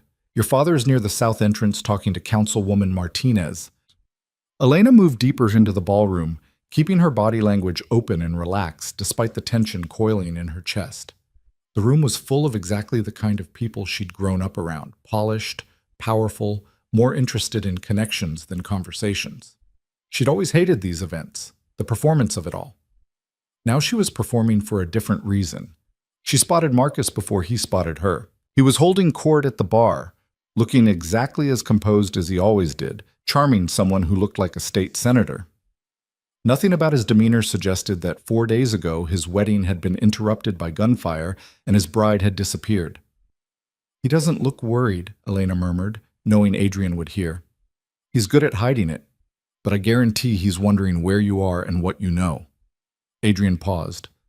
Don't approach him yet. Let him come to you. Elena circulated instead, accepting small talk from strangers, deflecting questions about the wedding with vague references to needing time. The ballroom was massive, easily accommodating the 200 guests with room to spare. Crystal chandeliers, floor-to-ceiling windows overlooking the city, a string quartet playing something classical and forgettable. She was studying the exits, committing Sarah's floor plan to memory in 3 dimensions when she felt eyes on her. She turned and locked gazes with Marcus across the room. For a second, neither of them moved. Then Marcus excused himself from his conversation and started walking toward her with deliberate steps. Here we go, Adrian said in her ear. Remember, you're not his victim. You're someone he doesn't control anymore. Marcus reached her, his expression carefully neutral. Elena, this is unexpected. Is it? She kept her voice level. I'm a guest. Same as you. After everything that happened, after you planned to use me to commit federal crimes, you mean? Elena said it quietly, just loud enough for him to hear. Yeah. That happened. Something flickered in Marcus's eyes. Surprise, maybe, or calculation. I don't know what you think you know. I know enough. She took a sip of champagne, maintaining eye contact. And I have evidence. Evidence of what? That's the thing about evidence, Marcus. You don't get to know what it proves until it's too late to cover it up. His hand moved like he was going to touch her arm, then he caught himself. Still performing, still aware of the eyes on them. We should talk, privately. I don't think so. Elena, please, 5 minutes. There are things you don't understand about the situation with your father, about the arrangements we made, the arrangements you made. I was a signature on a contract I didn't write. She stepped back slightly, creating distance. I'm done being something you arrange. Marcus's jaw tightened almost imperceptibly. You're making a mistake. Probably, but it's my mistake to make now. She walked away before he could respond, her heart hammering against her ribs. Behind her, she could feel his attention like a weight, calculating, assessing. That was perfect, Adrian said in her ear. He's rattled. He just pulled out his phone, calling someone. Stay visible. Stay in public view. Elena moved toward the terrace doors, needing air, needing space to breathe. Outside, the Chicago night was sharp and cold. A handful of guests braving the temperature to smoke or escape the noise. She stood at the railing, looking out over the city, and tried to slow her racing pulse. Beautiful view. She turned to find her father standing 3 feet away, a drink in his hand and an expression she couldn't quite read. Dad, she said carefully, you have any idea how worried your mother's been? Thomas Vaughn's voice was tight. 3 days, Elena. 3 days of not knowing if you were alive or dead. I'm fine, as you can see. Fine? You ran off with a stranger, disappeared without a word. I left with someone who wasn't planning to use me as an accessory to money laundering, Elena cut him off. That's not running away. That's escaping. Her father's face flushed. You don't know what you're talking about. Marcus was offering us a solution. Marcus was offering you a solution. I was just the payment you were making. Elena gripped the railing hard enough that her knuckles went white. How much did he give you, Dad? How much was I worth to him? It wasn't like that. Then how was it? Because from where I'm standing, you sold your daughter to save your business and didn't even have the decency to tell me the truth about what I was walking into. Thomas took a step closer, his voice dropping. Everything I did was to protect this family. To protect you and your mother. You protected yourself. You made a deal that saved your reputation and your business, and you told yourself it was for us so you could sleep at night. Elena's voice shook, but she didn't try to steady it. Well, I'm not sleeping well. And I'm not pretending anymore that what you did was noble. Elena, I need you to leave me alone now. Tell Mom I'm safe. Tell her I'll contact her when I'm ready. But you? I have nothing to say to you. She walked back inside before he could respond, her vision blurring slightly at the edges. That felt good, she realized. Saying the things she'd been swallowing for months. Naming what her father had done instead of making excuses for it. You okay? Adrian's voice was gentle in her ear. Yeah, I'm okay. Hartwell's moving, heading toward the service corridor Sarah mentioned. Can you follow at a distance? Elena scanned the room, spotted Marcus disappearing through a door near the kitchen. She waited 30 seconds, then followed, keeping her movements casual. The corridor was dimmer, service-oriented, a different world from the elegant ballroom. She could hear voices ahead, Marcus and someone else, speaking in low tones. Elena moved closer, staying in the shadows, until she could make out words. Tuesday was always the timeline. Nothing's changed. Everything's changed. The second voice was older, rougher. Your bride disappeared. That's a loose end. She doesn't know anything concrete. And even if she does, who's going to believe her? She had a breakdown, ran away from her own wedding, not exactly a credible witness. You better hope you're right, because if this deal falls apart, it won't. I have it handled. Elena's hand went to her phone in the small clutch she'd brought, activating the recording function. Every word, every nuance, evidence. Keep recording, Adrian said in her ear, like he could read her mind. This is good. The conversation continued for another 5 minutes. Details about account numbers, transfer schedules, the names of people Elena didn't recognize. Then footsteps, coming back toward her. Elena slipped into an alcove, holding her breath as Marcus and the other man, someone she didn't recognize, older and hard-looking, passed within feet of her. When they were gone, she exhaled slowly. Got all of it, Adrian confirmed. Come back to the ballroom. You've done enough. But as Elena turned to retrace her steps, a hand closed around her arm. She spun to find Marcus standing there, having doubled back somehow, his expression no longer carefully neutral. Now it was cold. Following me, Elena? That's not very subtle. Let go of me. Not until you tell me who you're working with. Who put you up to this? No one put me up to anything. I'm making my own choices now. Novel concept, I know. His grip tightened, and Elena felt the first real spike of fear since entering the hotel. They were alone in this corridor, away from witnesses, away from help. Elena, say something. Adrian's voice was sharp in her ear. Are you in trouble? Marcus pulled her closer, his voice dropping to something dangerous. You think you're smart? You think walking away from me was brave? You have no idea what you've done. No idea who you're dealing with. I know exactly who I'm dealing with. A man who hides behind legitimate businesses while ruining people's lives. A man who is going to use me and discard me when I stopped being useful. Use you? Marcus laughed, the sound ugly. You were a means to an end, yes, but you would have been comfortable, safe. Now? Now you're just a problem I need to solve. The threat was clear. Elena's hand found the earpiece, pressed it deliberately. Daffodil, she said clearly. Marcus's eyes narrowed. What? I said daffodil. They're my mother's favorite flower. Did you know that? You've lost your mind. The door at the end of the corridor slammed open and Adrian appeared, moving fast. Behind him, 2 men in dark suits, the security team he'd mentioned. Let her go, Hartwell. Marcus released Elena's arm immediately, stepping back, his expression shifting back to controlled neutrality in an instant. Moretti, I should have known. You should have done a lot of things differently, starting with not threatening her. Adrian positioned himself between Marcus and Elena. We're leaving now. She was trespassing in a private area. She was walking through a hotel corridor. You were the one putting hands on her. Adrian's tone was ice. I have security footage showing exactly what happened. So unless you want to explain to the police why you were physically restraining a woman who clearly wanted to get away from you, I suggest you back off. Marcus looked between them, calculating odds. Then he straightened his jacket, smoothed his expression. This isn't over. You're right about that. Adrian took Elena's hand, gentle but firm. It's just getting started.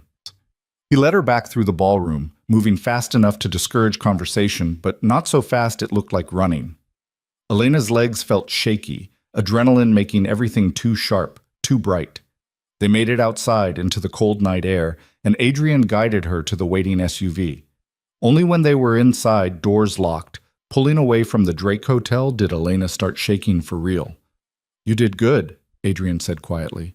Really good. I got the recording of him and whoever that other man was. I know, I heard it too. That's exactly what we needed. He handed her a bottle of water. Drink something. The adrenaline crash is going to hit hard. Elena took a sip, her hands trembling. He was going to hurt me. At the end there, in the corridor.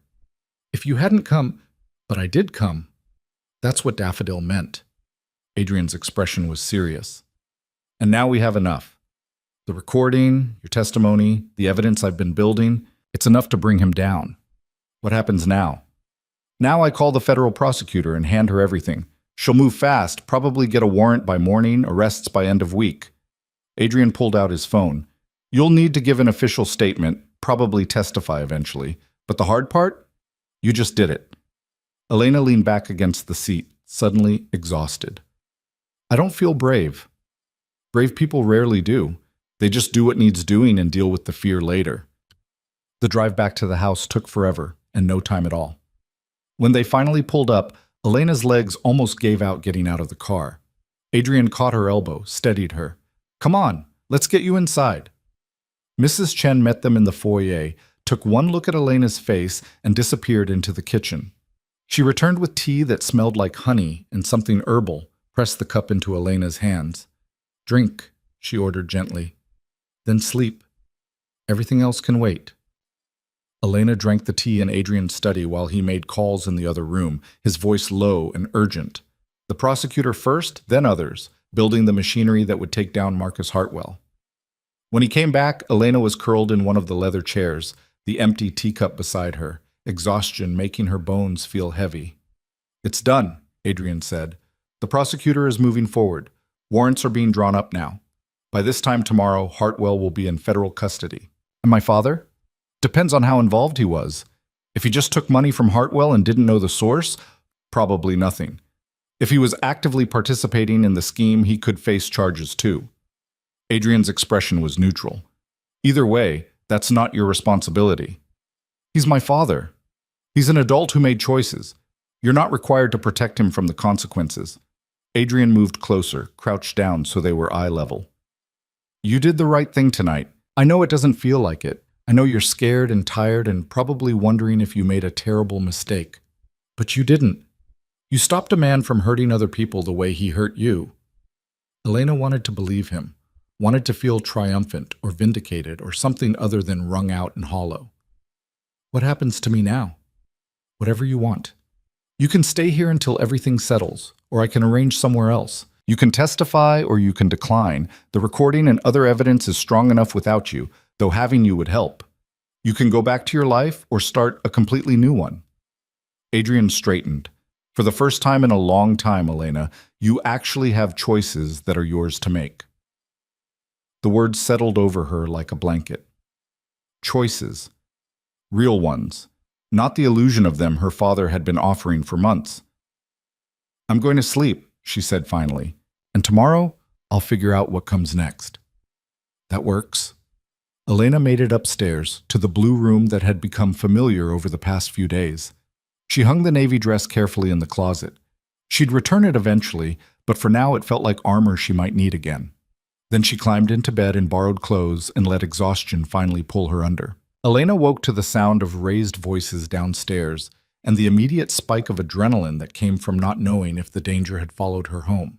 She grabbed her phone, a new one Adrian had given her yesterday, untraceable, and checked the time. 6:43 in the morning. She'd slept maybe 4 hours, and her body felt like she'd been hit by a truck. The voices got louder. One was Adrian's, controlled but edged with anger. The other was unfamiliar, male, insistent. Elena pulled on the robe Mrs. Chen had left and crept to the top of the stairs. Below, in the foyer, Adrian stood facing a man in an expensive suit who looked like he'd come straight from a courtroom. Behind him, 2 uniformed police officers waited with the uncomfortable posture of people who knew they were being used for something that wasn't quite right. "You don't have a warrant," Adrian was saying, his tone flat, "which means you don't have authorization to be here, and I'm well within my rights to have you removed from my property. I'm not here for a warrant. I'm here for a conversation." The suited man, a lawyer, Elena guessed, pulled out a business card. "My client is willing to discuss terms regarding Miss Vaughn's current situation. Miss Vaughn's current situation is that she's safe and your client is about to be arrested. There's nothing to discuss." Actually, there's quite a bit to discuss. Starting with the legality of the recording she obtained last night without proper consent, Illinois is a one-party consent state for recordings. She was part of the conversation, which makes the recording completely legal. Adrian's smile was sharp. "Tell Hartwell he needs better lawyers, or maybe ones who actually check the statutes before they show up at someone's door at dawn." The lawyer's jaw tightened. "Mr. Hartwell is prepared to offer Miss Vaughn significant financial compensation in exchange for her cooperation in resolving this misunderstanding quietly. He's willing to forgive the embarrassment she caused at the wedding, the damage to his reputation. Get out. Mr. Moretti, get out of my house before I have you arrested for trespassing, and tell your client that threatening the victim of his crimes isn't going to save him. It's just going to add obstruction of justice to his charges." The lawyer's expression shifted, something harder underneath the professional veneer. "You're making a mistake, both of you. Mr. Hartwell has resources, connections. So do I. The difference is mine aren't about to be frozen by federal investigators." Adrian stepped closer, his voice dropping. "Leave, now, before this gets uglier than it needs to be." For a moment, the 2 men stared at each other, some wordless battle of wills playing out. Then the lawyer turned sharply and walked out, the police officers following without a word. The door closed, and Adrian locked it with deliberate care before pulling out his phone. "Yeah, it's me," he said into it. "Hartwell just sent his lawyer and 2 cops, probably ones on his payroll, to my house. I need you to accelerate the timeline on those warrants. I don't care what you have to do, just move faster. He's getting desperate." Pause. "Good. Keep me updated." He ended the call and turned to find Elena on the stairs. "You heard that?" he asked. "Hard not to." Elena came down the rest of the way. "He sent police?" "He sent people wearing police uniforms. Whether they were actually on duty or just doing him a favor is something the department can sort out later." Adrian's expression was grim. "But it confirms what I suspected. Hartwell knows he's in trouble, and he's trying to contain it before the walls close in completely. By threatening me? By offering you money first, then threatening you when that doesn't work. It's a pattern with men like him. They can't imagine that someone would choose integrity over a payoff." Adrian moved toward the kitchen. "Coffee? Please." They sat at the kitchen island while Mrs. Chen bustled around making breakfast neither of them had asked for, but both needed. The normalcy of eggs and toast felt absurd, given that Marcus Hartwell's lawyer had just been at the door, but Elena ate anyway, her body grateful for fuel even if her mind was racing. "What did he mean about financial compensation?" Elena asked between bites. "Probably a lowball offer wrapped in legal language. Hartwell's betting that you're desperate enough or scared enough to take money and disappear." Adrian poured more coffee. "It's what he does. Finds people's pressure points and exploits them. He tried it with your father, tried it with you through the marriage arrangement, and now he's trying it again." "My father?" Elena set down her fork. "Have you heard anything about whether he's involved in the charges?" "Not yet. The prosecutor is still building the case, figuring out who knew what and when. But Elena," Adrian's tone gentled, "you need to prepare yourself for the possibility that he was more than just a victim here. He might have been actively participating." "I know." The words tasted bitter. "Part of me wants to believe he was just desperate and stupid, but the other part remembers how quickly he pushed me toward Marcus, How insistent he was that I go through with the wedding even when I was clearly miserable. People protect themselves first. It's human nature. That doesn't make it hurt less. No, Adrian agreed. It doesn't. Elena's new phone buzzed, a number she didn't recognize. She showed Adrian, who nodded permission before she answered. Hello? Elena. Her mother's voice thick with tears. Oh, thank God, baby, where are you? Are you safe? Elena's throat closed up. Mom, I'm okay, I'm safe. Your father said you had a breakdown, that you ran off with some man. I didn't have a breakdown. I made a choice. Elena turned away from Adrian, needing privacy for this conversation, even though she knew he could hear every word. The wedding was wrong, Mom. Marcus was wrong. I couldn't go through with it. But 3 days, Elena. 3 days of not knowing if you were alive. Her mother's voice cracked. Do you have any idea what that's been like? I'm sorry. I am. But I couldn't contact you without putting myself at risk. Risk from what? From who? Elena closed her eyes. From Marcus. From the situation Dad put me in. Mom, Marcus wasn't who we thought he was. He was using me, using the marriage for something illegal. Silence on the other end. Then, quietly, your father said you were making things up, that you were confused and scared and not thinking clearly. I'm thinking more clearly than I have in months, and I have proof, Mom. Evidence that's going to come out soon. You need to prepare yourself for that. Prepare myself for what? For the possibility that Dad knew more than he's admitting, that he wasn't just desperate, but complicit. The words came out harder than Elena intended. I'm sorry. I know that's not what you want to hear. Her mother was crying now, soft sounds that made Elena's chest ache. Where are you staying? Can I come see you? Not yet. Soon, I promise, but right now it's safer if you don't know where I am. Are you with that man? The one from the church? Elena glanced at Adrian, who was very deliberately focused on his coffee. Yes, he's helping me, keeping me safe. Is he... Are you... Her mother couldn't quite finish the question. It's not like that. He's just helping me do the right thing. Elena wasn't sure why she felt compelled to clarify. I'll call you again soon. I love you. I love you too, baby. Please be careful. Elena ended the call and found her hands shaking. Adrian slid a glass of water across the counter without comment. She thinks I'm crazy, Elena said. She thinks you're her daughter, and she's scared. That's different. My father's been controlling the narrative, telling her I'm unstable, that I'm making things up. Of course he has. He's protecting himself. Adrian's expression was neutral. But she called you. That means part of her doesn't believe his version. The phone rang again almost immediately. Elena checked the screen. Her father this time. She rejected the call. He'll keep trying, Adrian said. Let him. Elena silenced the phone completely. I said what I needed to say to him at the fundraiser. There's nothing else to talk about. The morning crawled by with agonizing slowness. Adrian spent most of it in his office, on calls Elena wasn't privy to, moving pieces on board she couldn't see. She tried to read, tried to watch television, tried to do anything that would stop her mind from running through every possible worst-case scenario. Around noon, Adrian emerged looking satisfied in a way that made Elena nervous. The warrants came through, he said. Federal agents are executing them now. Hartwell's office, his home, his warehouse facilities. Everything. Elena's stomach dropped. So it's really happening. It's really happening.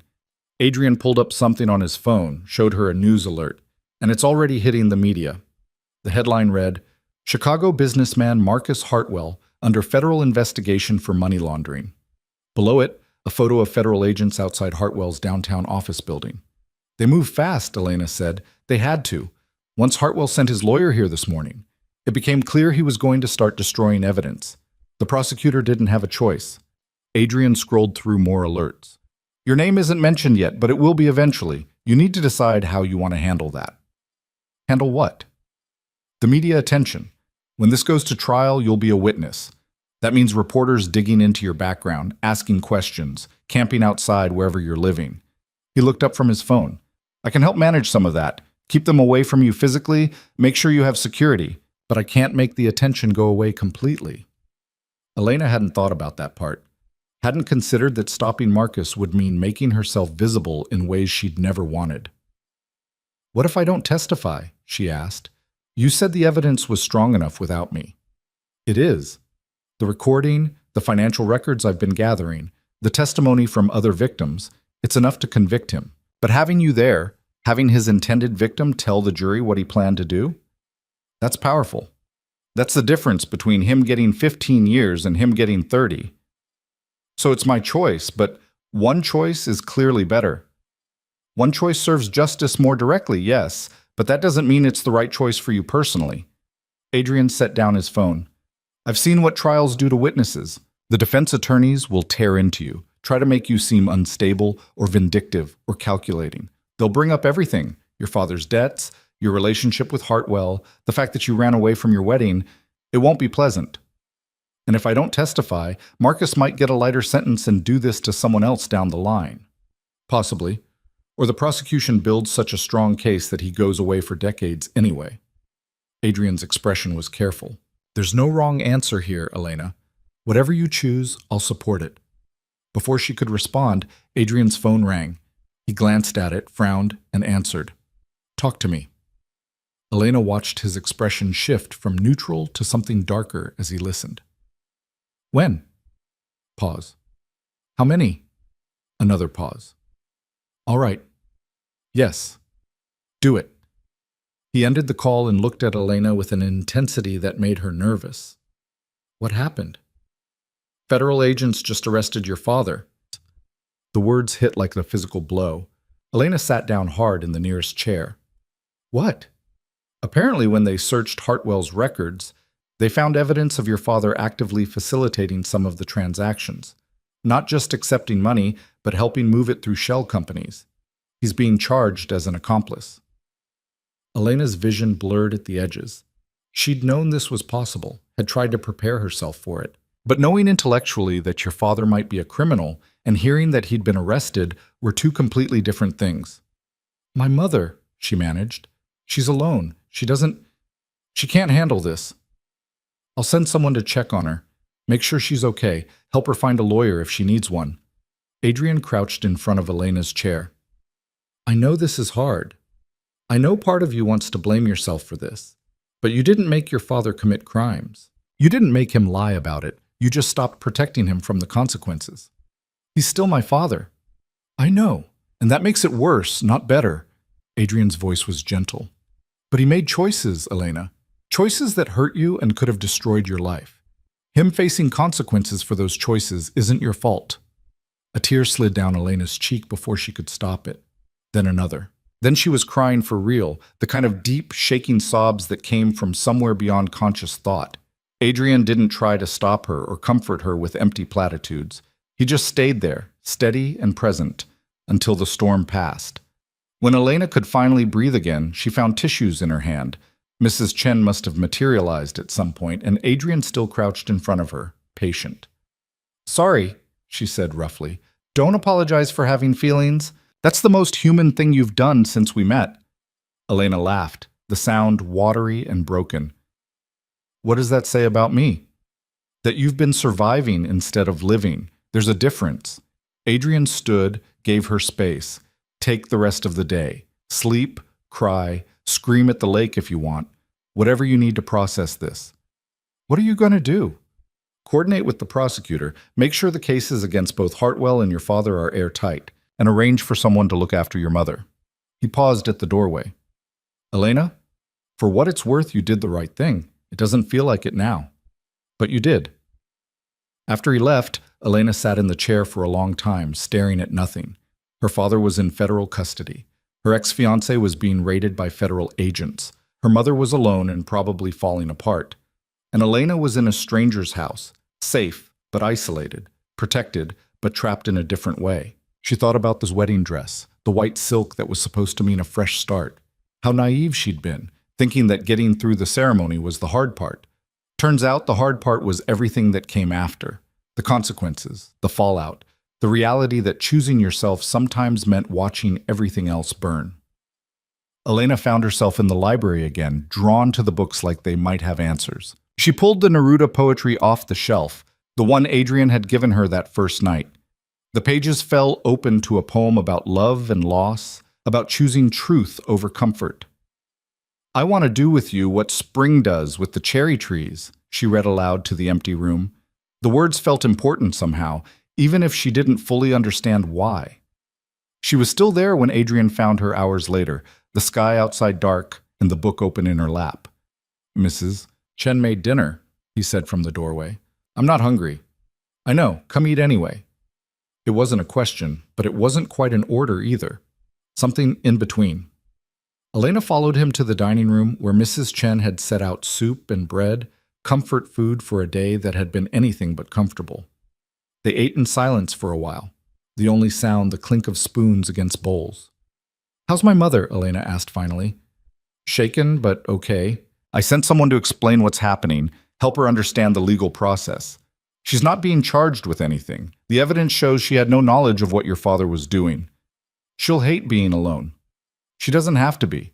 I can arrange for someone to stay with her, if she's open to it. Someone discreet, professional." Adrian paused. "Or you could go see her yourself. Now that Hartwell's in custody and your father's been arrested, the immediate danger is significantly reduced." Elena considered it. The idea of seeing her mother, of having to watch her grief and confusion and feel responsible for it, made her want to crawl back into bed and never emerge. "Not yet," she said. "Soon, but not yet." "Okay." They finished dinner, and Elena helped Mrs. Chen clear the dishes despite the older woman's protests. The normalcy of the task, scraping plates, rinsing glasses, felt grounding in a way sitting still didn't. "You're a good girl," Mrs. Chen said as they worked. "Whatever's happening, whatever choices you made, they came from a good heart. Don't forget that." "How do you know?" Elena asked. "You barely know me." "I know Mr. Moretti doesn't bring people here unless they deserve help. And I know the way you hold yourself, like you're afraid you don't deserve the space you take up. That's not arrogance. That's someone who's been told they're not enough for too long." The observation was so accurate it took Elena's breath away. She'd spent her whole life trying to be smaller, quieter, less trouble, trying to earn the right to exist in her own life. "Thank you," she managed. Mrs. Chen patted her hand. "You're welcome, dear. Now go rest. Tomorrow will be easier." But tomorrow wasn't easier. Tomorrow brought new headlines, new details about the charges against Marcus and her father, new speculation about Elena's role in the investigation. Someone had leaked her name, probably one of Hartwell's people trying to paint her as a vindictive ex-fiancée rather than a victim. "Chicago woman at center of Hartwell money laundering case," one headline read. Below it, a photo of Elena from the wedding day, before everything fell apart. She looked happy in the picture, which felt like a cruel joke. Adrian found her staring at her laptop in the library, reading article after article about herself. "Stop," he said, closing the computer. "Reading what strangers think about you isn't going to help. They're saying I made it up, that I'm bitter about Marcus ending things, and this is revenge. They're saying what Hartwell's PR team is feeding them. It doesn't make it true." Adrian pulled up a chair beside her. "The prosecutor is holding a press conference this afternoon. She's going to lay out the actual evidence, make it clear this isn't about a relationship gone wrong. It's about systematic criminal activity." "Will that help?" "It won't make the speculation go away completely, but it'll give the media a different narrative to focus on." He paused. "The prosecutor wants to know if you're willing to make a statement. Not an interview, just a prepared statement read by her office, clarifying your position." "What would I even say?" "The truth.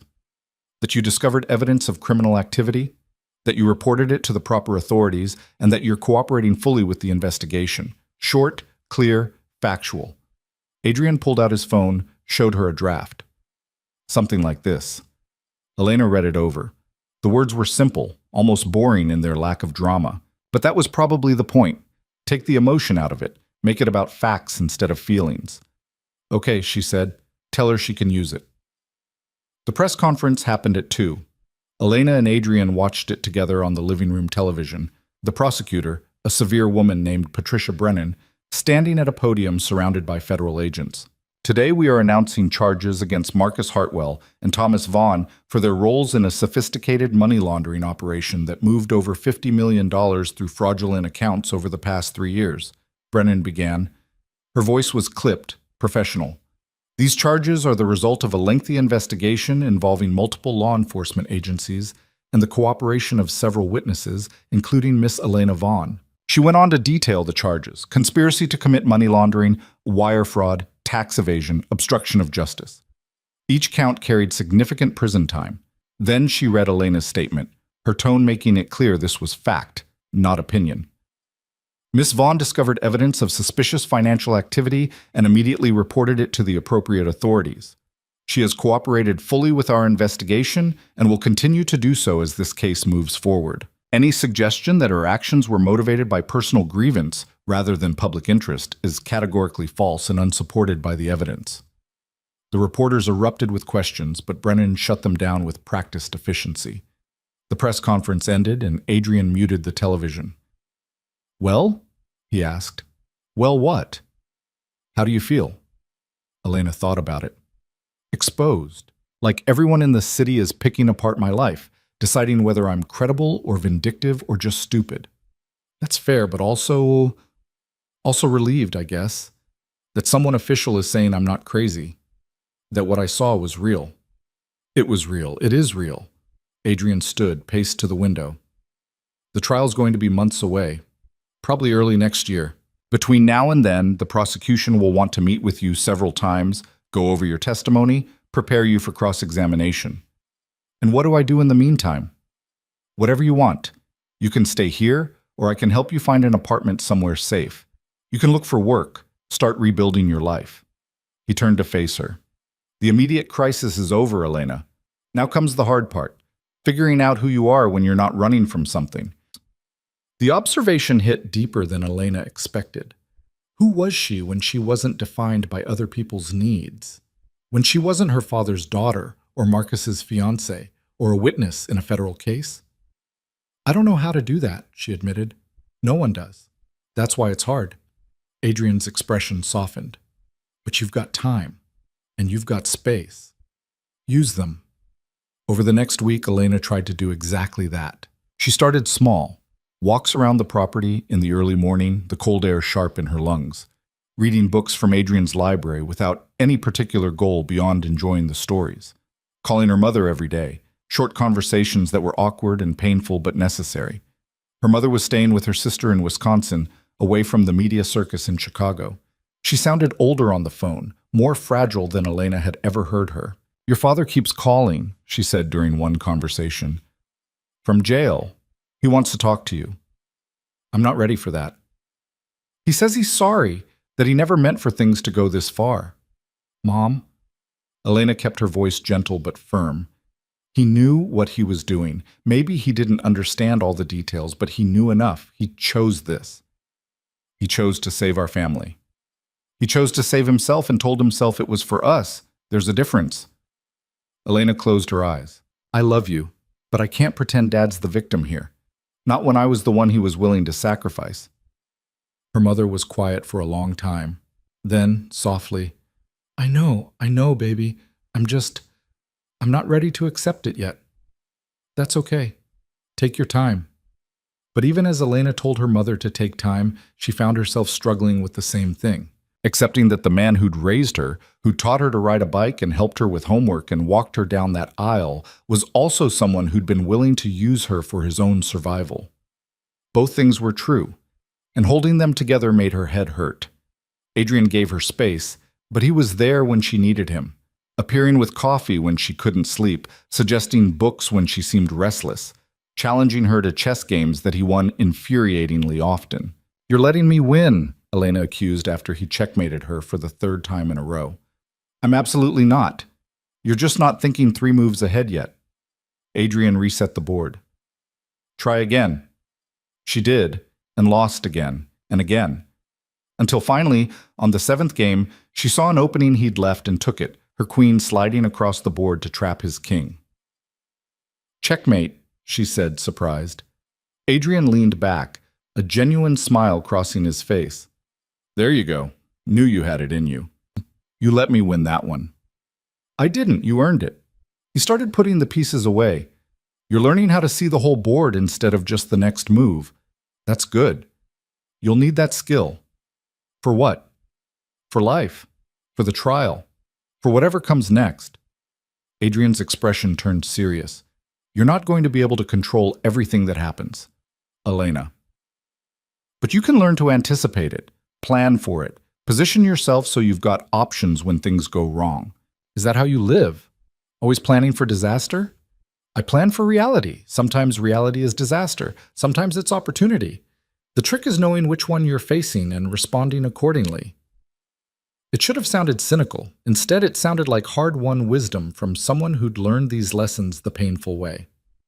Tell me about your sister, Elena said, changing the subject. Adrian's expression shifted, something softer underneath the usual control. What do you want to know? Anything. You mentioned her once but never talk about her. That's because she's the one good thing I managed not to screw up. He pulled out his phone, showed Elena a photo. A woman in her early 30s with Adrian's dark eyes and a smile that looked genuinely happy. That's Sophia. She's a civil rights attorney in New York, does amazing work, helps people who can't afford proper legal representation. She looks like you. She's better than me, stayed on the right side of the law, uses the system instead of working around it. Adrian's voice was full of complicated pride. She thinks what I do is dangerous and short-sighted. We argue about it every time we talk. But you still talk. Every Sunday. Without fail. He pocketed the phone. She's the reason I do this. The reason I go after people like Hartwell. Because I want her to live in a world where her work actually matters, where the system she believes in actually functions. Does she know about me? She knows I'm helping someone. She doesn't know the details. I don't involve her in my cases for her own protection. But she knows. Adrian met Elena's eyes. She'd like you, I think. You've got that same stubborn idealism she has. The belief that doing the right thing matters even when it's hard. I don't feel idealistic. I feel exhausted. That's what idealism looks like in practice. It's not naive optimism. It's choosing to do the right thing even when you're exhausted and scared and not sure it'll make a difference. Before Elena could respond, Adrian's phone buzzed. He glanced at it, and his expression darkened. What? Elena asked, already feeling her stomach drop. Hartwell made bail. The words hung in the air like a threat. Elena's hands went cold. How? You said the charges were serious. They are. But he has resources, connections. He convinced a judge that he's not a flight risk, posted a $10 million bond. Adrian was already making calls. It doesn't change anything legally. He's still going to trial, still going to prison. But it means he's out there, free to move around until then. Free to come after me. He won't. Adrian's voice was hard. I'll make sure of it. Security's getting doubled as of right now. No one gets near this property without me knowing about it. But even as he said it, Elena could see the calculations running behind his eyes. Marcus was out. Marcus was dangerous. And Marcus now knew exactly who had brought him down. That night, Elena couldn't sleep. She lay in bed listening to the house settle, every creak and whisper making her tense. Around 3 a.m, she gave up and went downstairs, thinking tea might help. She found Adrian in the kitchen, dressed in sweatpants and a t-shirt, his own mug of something steaming in front of him. Couldn't sleep either, he asked. Every time I close my eyes, I see Marcus. In that corridor at the Drake, his hand on my arm, his voice saying, I'm a problem that needs solving. Elena poured hot water over a tea bag, her hands unsteady. He's out there now, free, planning his next move. Probably, but he's also being monitored. Ankle bracelet, travel restrictions, regular check-ins with his bail supervisor. He's not as free as you think. He's free enough. Adrian didn't argue with that. Instead, he gestured to the chair across from him. Elena sat, cradling her mug. Tell me something true, she said suddenly. What? Something true about you. Something you don't usually tell people. Elena wasn't sure where the request came from, but suddenly it felt important. I feel like I know all these tactical things about you, how you operate, how you think, but I don't know you. Adrian was quiet for a long moment, his fingers wrapped around his mug. Then, I'm afraid, Of what? That someday I'm going to become the thing I fight against. That the line between stopping bad people and being a bad person myself is thinner than I want to believe. He met her eyes. I tell myself I'm different because my motives are pure, because I only target people who deserve it. But motive doesn't change action, and eventually, good intentions stop mattering. The honesty was raw, unfiltered. Elena had never heard him sound uncertain before. Why are you telling me this? She asked. Because you asked for something true, and because you deserve to know who you're trusting. Adrian took a sip of his drink. I'm not a hero, Elena. I'm just someone who's good at justifying questionable choices by pointing at worse ones. You saved me. I used you to get to Hartwell. The fact that saving you was part of that doesn't make it purely altruistic. I don't believe that. Elena leaned forward. You could have just taken the evidence I gave you and sent me away. You didn't have to keep me safe. Didn't have to care whether Hartwell came after me. But you did. That's not using someone, that's protecting them. Maybe. Or maybe I'm just good at convincing both of us that I'm better than I am. They sat in silence for a while, drinking tea, the darkness outside absolute. Finally, Elena spoke. I don't think you're a bad person.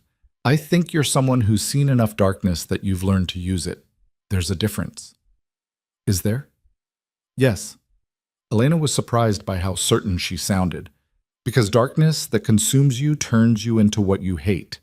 Darkness you learn to use? That's just a tool. And tools aren't good or evil. They're just effective or not. Adrian's smile was small and sad. You sound like Sophia. She says the same thing, more or less. Then maybe your sister and I are both right. Maybe. They talked until dawn started lightening the sky, about Adrian's childhood, about Elena's college years, about the small moments that shaped them into who they'd become. It wasn't flirting, wasn't romance. It was something else, something deeper and stranger and more honest than either of them had planned. When the sun finally rose over the lake, turning the water gold, Elena felt like she'd crossed some invisible threshold. Not into safety or resolution, but into a different kind of truth, one that acknowledged fear and danger and uncertainty, but chose to keep moving forward anyway. Thank you, she said, as they both stood to face the new day. For what? For being honest, for not pretending this is simpler than it is. Adrian nodded once, something like understanding passing between them. Then he headed toward his office, already back in professional mode, and Elena went upstairs to shower and prepare for whatever this day would bring. Marcus Hartwell was out on bail. The trial was months away. The media was still picking apart her life, but Elena was here, in this house, with someone who'd chosen to tell her hard truths instead of comfortable lies. For now, that felt like enough. The thing about waiting for danger was that it made everything else feel like a distraction. Elena tried to fall into some kind of routine over the next week. Morning walks, reading, helping Mrs. Chen with small tasks around the house. But underneath it all was the constant awareness that Marcus was out there, free, calculating his next move. Adrian's security measures were thorough to the point of suffocation. 2 guards patrolled the grounds at all times. Cameras covered every angle. No one got within half a mile of the property without being identified and logged. It should have made Elena feel safe. Instead, it made her feel like prey waiting for the hunter to find a gap in the defenses. You're doing it again, Adrian said one morning, finding her staring out the library window at the lake. Doing what? Looking for threats that aren't there yet. He set a coffee mug on the table beside her. Marcus isn't coming here, Elena. He's too smart for that. Whatever he's planning, it won't be direct. Then what will it be? Adrian was quiet for a moment, his expression thoughtful. Probably legal action first. Trying to discredit you before trial, make you seem unstable or vindictive. His lawyers are already filing motions to suppress the recording, claiming it was obtained illegally. But you said Illinois is one-party consent. It is. The motions won't succeed, but they create noise, make the prosecution work harder, plant seeds of doubt in potential jurors' minds. Adrian sat across from her. It's strategy. Make the victim look like the aggressor, flip the narrative. So what do I do? Nothing. You don't engage, don't respond, don't give him ammunition. The prosecutor handles the legal challenges. You focus on staying steady. Steady? Elena wasn't sure she remembered what that felt like. Before Marcus, before the wedding, before any of this, had she ever been steady? Or had she always been just reacting to whatever crisis her father created next, always trying to fix things that weren't hers to fix? "Can I ask you something?" she said. "Always."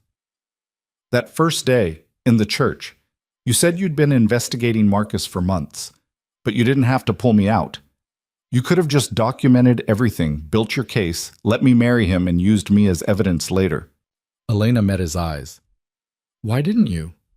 Adrian was quiet for a long moment, his coffee forgotten. "You want the honest answer, or the one that makes me look better?" "Honest.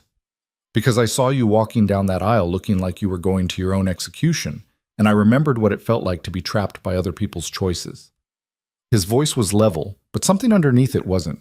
"My father got killed because he wouldn't play the game the way the people in power wanted him to. And my mother died with him because she was in the wrong place at the wrong time. I was 19 and I couldn't do anything about it. Couldn't save them, couldn't stop it, couldn't even get justice after." "Adrian, I'm not telling you this for sympathy. I'm telling you because when I saw you in that church, I saw someone who was about to disappear into a life designed by other people. And I knew if I let that happen, if I used you the way I could have, I'd be just another person making choices for you instead of giving you the chance to make your own." He picked up his coffee, took a sip. "So yeah, pulling you out was partially strategic, but it was also personal. I wanted you to have the choice I didn't get to give my parents." Elena felt something shift in her chest, a recognition of shared damage. "Thank you for that, for giving me the choice. You gave yourself the choice when you took my hand.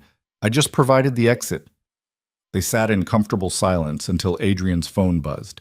He glanced at it, and his expression hardened immediately. "What is it?" "Your father's lawyer just filed for a plea deal." Elena's stomach dropped. "What kind of deal?" "Testimony against Hartwell in exchange for reduced charges. He's offering to detail every transaction he facilitated, every meeting he attended, everything he knows about the operation." Adrian scrolled through more information. "It's actually a strong offer. If the prosecutor accepts it, your father could be looking at probation instead of prison time. In exchange for betraying Marcus. In exchange for finally telling the truth about what he was involved in." Adrian looked up. "How do you feel about that?" "I don't know." Elena stood, paced to the window. "Part of me thinks he should face the full consequences of what he did, but another part, he's still my father. If he can avoid prison, isn't that better?" "Better for who? For him? Absolutely. For you? I don't know. Does watching your father escape serious punishment by selling out his co-conspirator help you heal from what he put you through?" The question was harder than it should have been. Elena wanted to be magnanimous, wanted to be the bigger person who forgave and moved on. But underneath that was anger she'd been swallowing for months. Anger that her father had sold her, that he'd prioritized his own survival over her safety, that even now he was finding a way to wriggle out of accountability. "I'm angry at him," she admitted. "I know I shouldn't be. I know he was desperate and scared and probably not thinking clearly. But I'm angry anyway." "You're allowed to be angry. He earned it." Adrian stood, moved to stand beside her. "And you don't have to decide how you feel about the plea deal right now. That's between your father and the prosecutor. Your only job is to figure out what relationship, if any, you want with him going forward." "What if I don't want one?" "Then you don't have one. Blood doesn't obligate you to forgive people who hurt you." The permission in those words felt enormous. Elena had spent her whole life being told that family was everything, that loyalty was paramount, that you forgave family no matter what. Hearing someone say she didn't have to felt like being given permission to breathe. "My mother called yesterday," Elena said. "She wants me to visit. Says my father is asking about me, wants to explain himself." "Do you want to hear his explanation?" "No, but I feel like I should want to." Elena turned to face Adrian. "Does that make sense?" "Perfect sense. We're supposed to want reconciliation, supposed to believe people can change. Sometimes they can, but sometimes they just get better at apologizing while continuing to do the same harmful things." Adrian's expression was serious. "Only you can decide if your father's apology is worth hearing, but make that decision for yourself, not because you think you're supposed to give him another chance." Elena's phone rang before she could respond. Her mother again. She let it go to voicemail, not ready for that conversation yet. The days started blurring together. Elena met with the prosecutor twice more, going over her testimony in excruciating detail. Patricia Brennan was thorough and merciless, asking the kinds of questions that made Elena's defenses rise. "Why did you agree to marry Marcus Hartwell if you didn't love him?" Brennan asked during one session. "Because my father needed me to. Because I thought I didn't have a choice." "But you did have a choice. You could have said no." "And then what? My father loses everything. My mother loses her home. I carry the guilt of destroying my family." Elena's hands clenched in her lap. "That's not really a choice. That's just picking which kind of pain you can live with." Brennan's expression softened slightly. "That's good. Use that in your testimony. The defense is going to try to paint you as a willing participant who only turned on Hartwell when the relationship ended. You need to make the jury understand the position you were in. I was trapped. Then help them feel that. Not just understand it intellectually, but feel it." Brennan closed her file. "The trial's set for late February, 3 months from now. Between now and then, I need you to stay out of trouble, stay away from Hartwell, and don't talk to anyone about the case except me and your own lawyer." "I don't have a lawyer." "Then get one. Adrian can recommend someone." Which is how Elena found herself sitting in a downtown office 2 days later, across from a woman named Rachel Torres, who specialized in representing witnesses in high-profile cases. "Your role is simple," Rachel explained. "You testify truthfully, you don't embellish, and you don't let the defense rattle you. They're going to try to make you angry or make you cry or make you contradict yourself. Your job is to stay calm and stick to the facts." "What if I can't?" "Then we practice until you can. I've worked with dozens of witnesses, Elena. You're stronger than you think." Rachel pulled out a legal pad. "Let's start with the basics. Tell me about the first time you suspected something was wrong with Hartwell's business." They talked for 2 hours, Rachel taking notes and occasionally stopping Elena to clarify details. By the end, Elena's head hurt and her voice was hoarse, but she felt slightly more prepared for what was coming. "One more thing," Rachel said as they wrapped up. "There's going to be media attention, probably a lot of it. I can help you manage that, teach you how to handle reporters, what to say and not say. But ultimately, you need to decide how public you want to be about this." "I don't want to be public at all." "That's not an option, unfortunately. The trial's going to be covered extensively, but you can control how much you engage. No interviews, no statements beyond what the prosecutor approves, no social media." Rachel's expression was kind but firm. "Make yourself boring to journalists. Give them nothing to write about except your court testimony." Elena left the office feeling simultaneously more prepared and more anxious. Everything was moving toward this trial, this moment where she'd have to stand in front of strangers and explain how she'd almost married a criminal, how her own father had facilitated it, how she'd been too scared and trapped to see a way out until Adrian appeared. She was walking to Adrian's car. He'd insisted on driving her, security concerns, when she saw him, Marcus, standing across the street watching her with that same calculating expression he'd worn in the hotel corridor. Elena froze. Her hand went to her phone automatically, but before she could call Adrian, Marcus crossed the street, moving with deliberate calm. "Elena, we need to talk." "Stay away from me." Her voice came out steadier than she felt.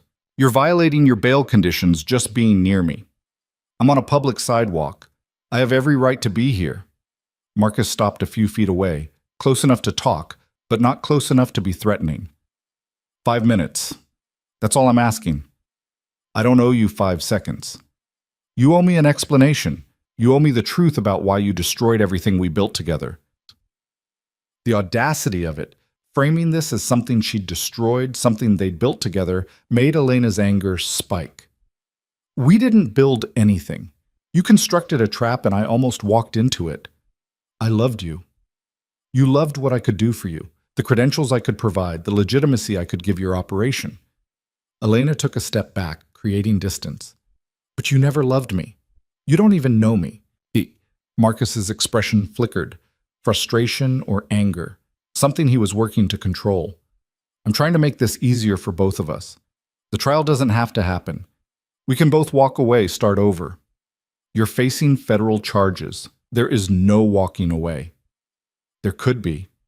If you recanted your testimony, admitted you misunderstood what you saw, you want me to lie for you after everything you did? Elena laughed, the sound sharp. You really don't know me at all. Elena, please, think about what this trial is going to do to you. The media attention, the scrutiny, having your entire life picked apart by strangers. Is that really worth it? Just to punish me for trying to help your family? Help my family. You manipulated my father's desperation, used me as a pawn, and planned to make me an accessory to federal crimes. That's not help. That's predation. Marcus took a step closer, and Elena's hand found her phone, finger hovering over Adrian's number. But before either of them could move, a car pulled up to the curb, and Adrian got out, his expression dangerous. Hartwell, step back. We're just talking. You're harassing a witness in an active federal case. That's a crime. Adrian positioned himself between Marcus and Elena, his body language making it clear he was ready to get physical if necessary. Leave, now, before I call your bail supervisor and have you back in custody before dinner. For a moment, Marcus looked like he might argue. Then something in Adrian's expression made him reconsider. He stepped back, hands raised in mock surrender. This isn't over, Elena. The trial's going to bring out truths you're not ready for. About your father, about what he knew, about the choices you made. His smile was cold. You might want to reconsider which side you're on before it's too late. He walked away, unhurried, leaving Elena shaking with adrenaline and Adrian radiating barely controlled fury. Are you okay? Adrian asked, his voice tight. I'm fine. He didn't touch me. That's not what I asked. Adrian guided her to the car, opened the door. Did he threaten you? Not directly. He tried to convince me to recant my testimony, said the trial was going to expose things about my father. Elena got in the car, her hands still trembling. What did he mean by that? Adrian started the engine, his jaw tight. I don't know, but I'm going to find out. The drive back to the house was silent, Adrian making calls in a language Elena didn't understand, his tone sharp with whatever he was saying. By the time they pulled into the driveway, he'd made 4 calls and his expression had gone from angry to grim. What? Elena demanded as they walked inside. What did you find out? Adrian waited until they were in his office, door closed, before answering. Your father's plea deal includes testimony about your knowledge of the operation. Elena's blood went cold. What? He's claiming you knew more than you're admitting, that you were aware of suspicious activity months before you took that photo, that you chose to ignore it because you wanted the financial security Marcus was offering. Adrian pulled up documents on his computer. It's his way of reducing his own culpability, spreading the blame around, making it seem like everyone was complicit. That's not true. I didn't know. I know. And the evidence supports that. But Hartwell's defense team is going to use your father's statement to attack your credibility. They're going to paint you as someone who was fine with the illegal activity until the relationship went bad. Elena sank into a chair, the betrayal hitting her like a physical blow. My own father is lying about me to save himself. Yes. After everything I did, testifying, cooperating, trying to bring down the people who used him, he's throwing me under the bus. Yes. Adrian's voice was gentle. I'm sorry. I know this isn't what you wanted to hear. Elena felt tears burning, but refused to let them fall. What do I do? You tell the truth. You let the prosecutor know what your father's claiming so she can prepare a response. And you accept that your father is exactly who he showed himself to be, someone who will sacrifice anyone, including his own daughter, to protect himself. The words should have hurt more than they did. Instead, Elena felt something close to relief.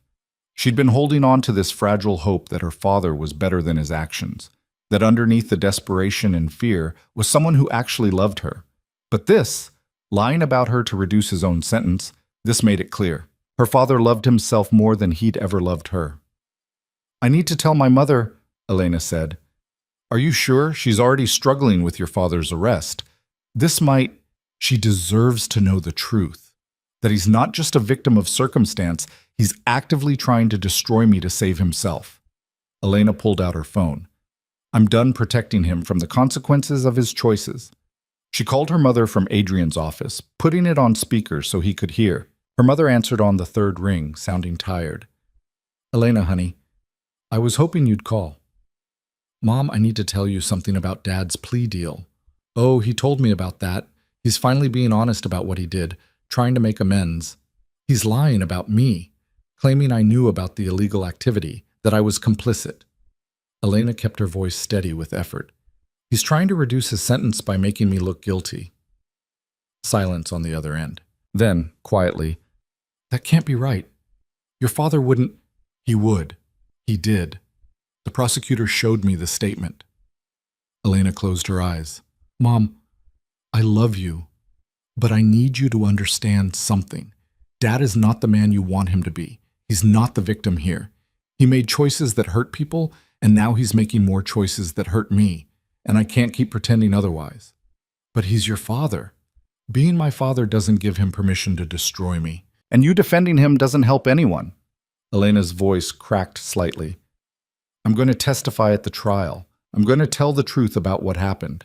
And if Dad wants to lie about me to save himself, that's his choice. But I need you to know whose side I'm on. I'm on the side of the truth, even if that makes me the bad guy in this family. You could never be the bad guy, sweetheart. You're hurting and confused, and this man you're staying with is filling your head with, Adrian saved my life. He gave me the choice to escape a situation that would have destroyed me. And he's been honest with me about everything, even when the truth was hard to hear. Elena opened her eyes, looked at Adrian, who was listening with careful neutrality. I know you don't want to believe Dad is capable of this, but he is.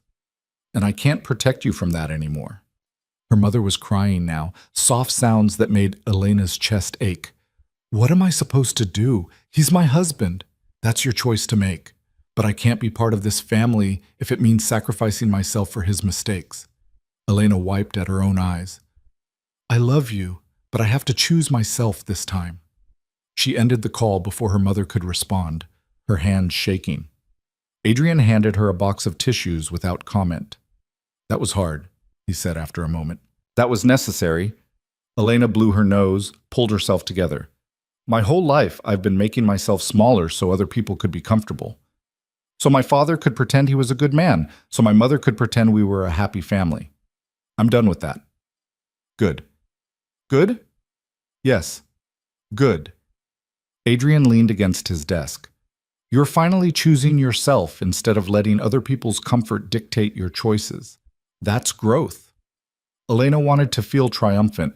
Instead, she just felt exhausted and sad and angry all at once. I don't feel like I'm growing. I feel like I'm burning everything down. Sometimes burning it down is the only way to build something better. Adrian's expression was serious. Your father built a version of you that served his needs. Your mother maintained it because it was easier than facing the truth. But that version wasn't real, and maintaining it was killing you. So yes, you're burning it down. And yes, it hurts. But what comes after will actually be yours. The words settled over Elena like a promise.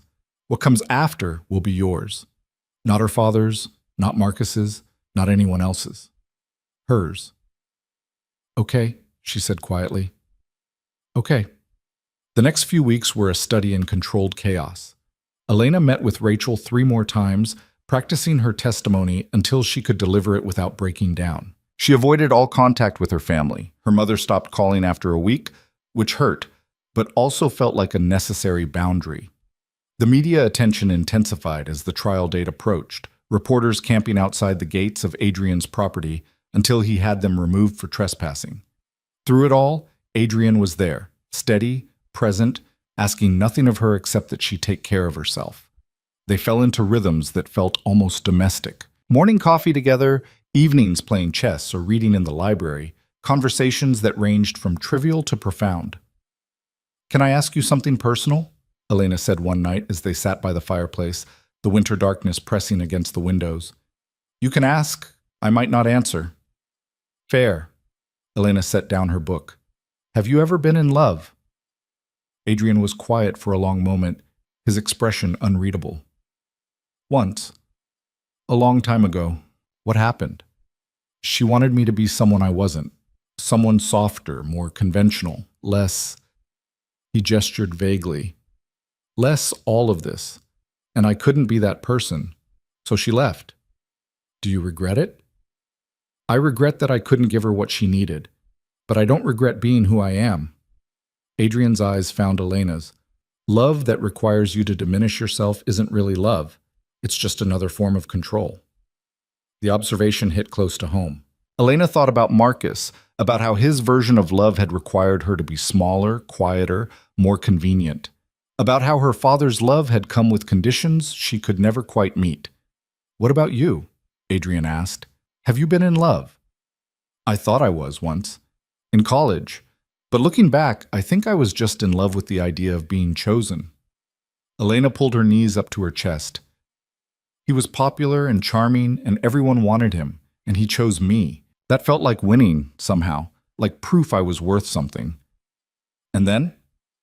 "And then he graduated and moved to California for a job, and I realized he'd never actually asked me to come with him, never considered that I might be part of his future.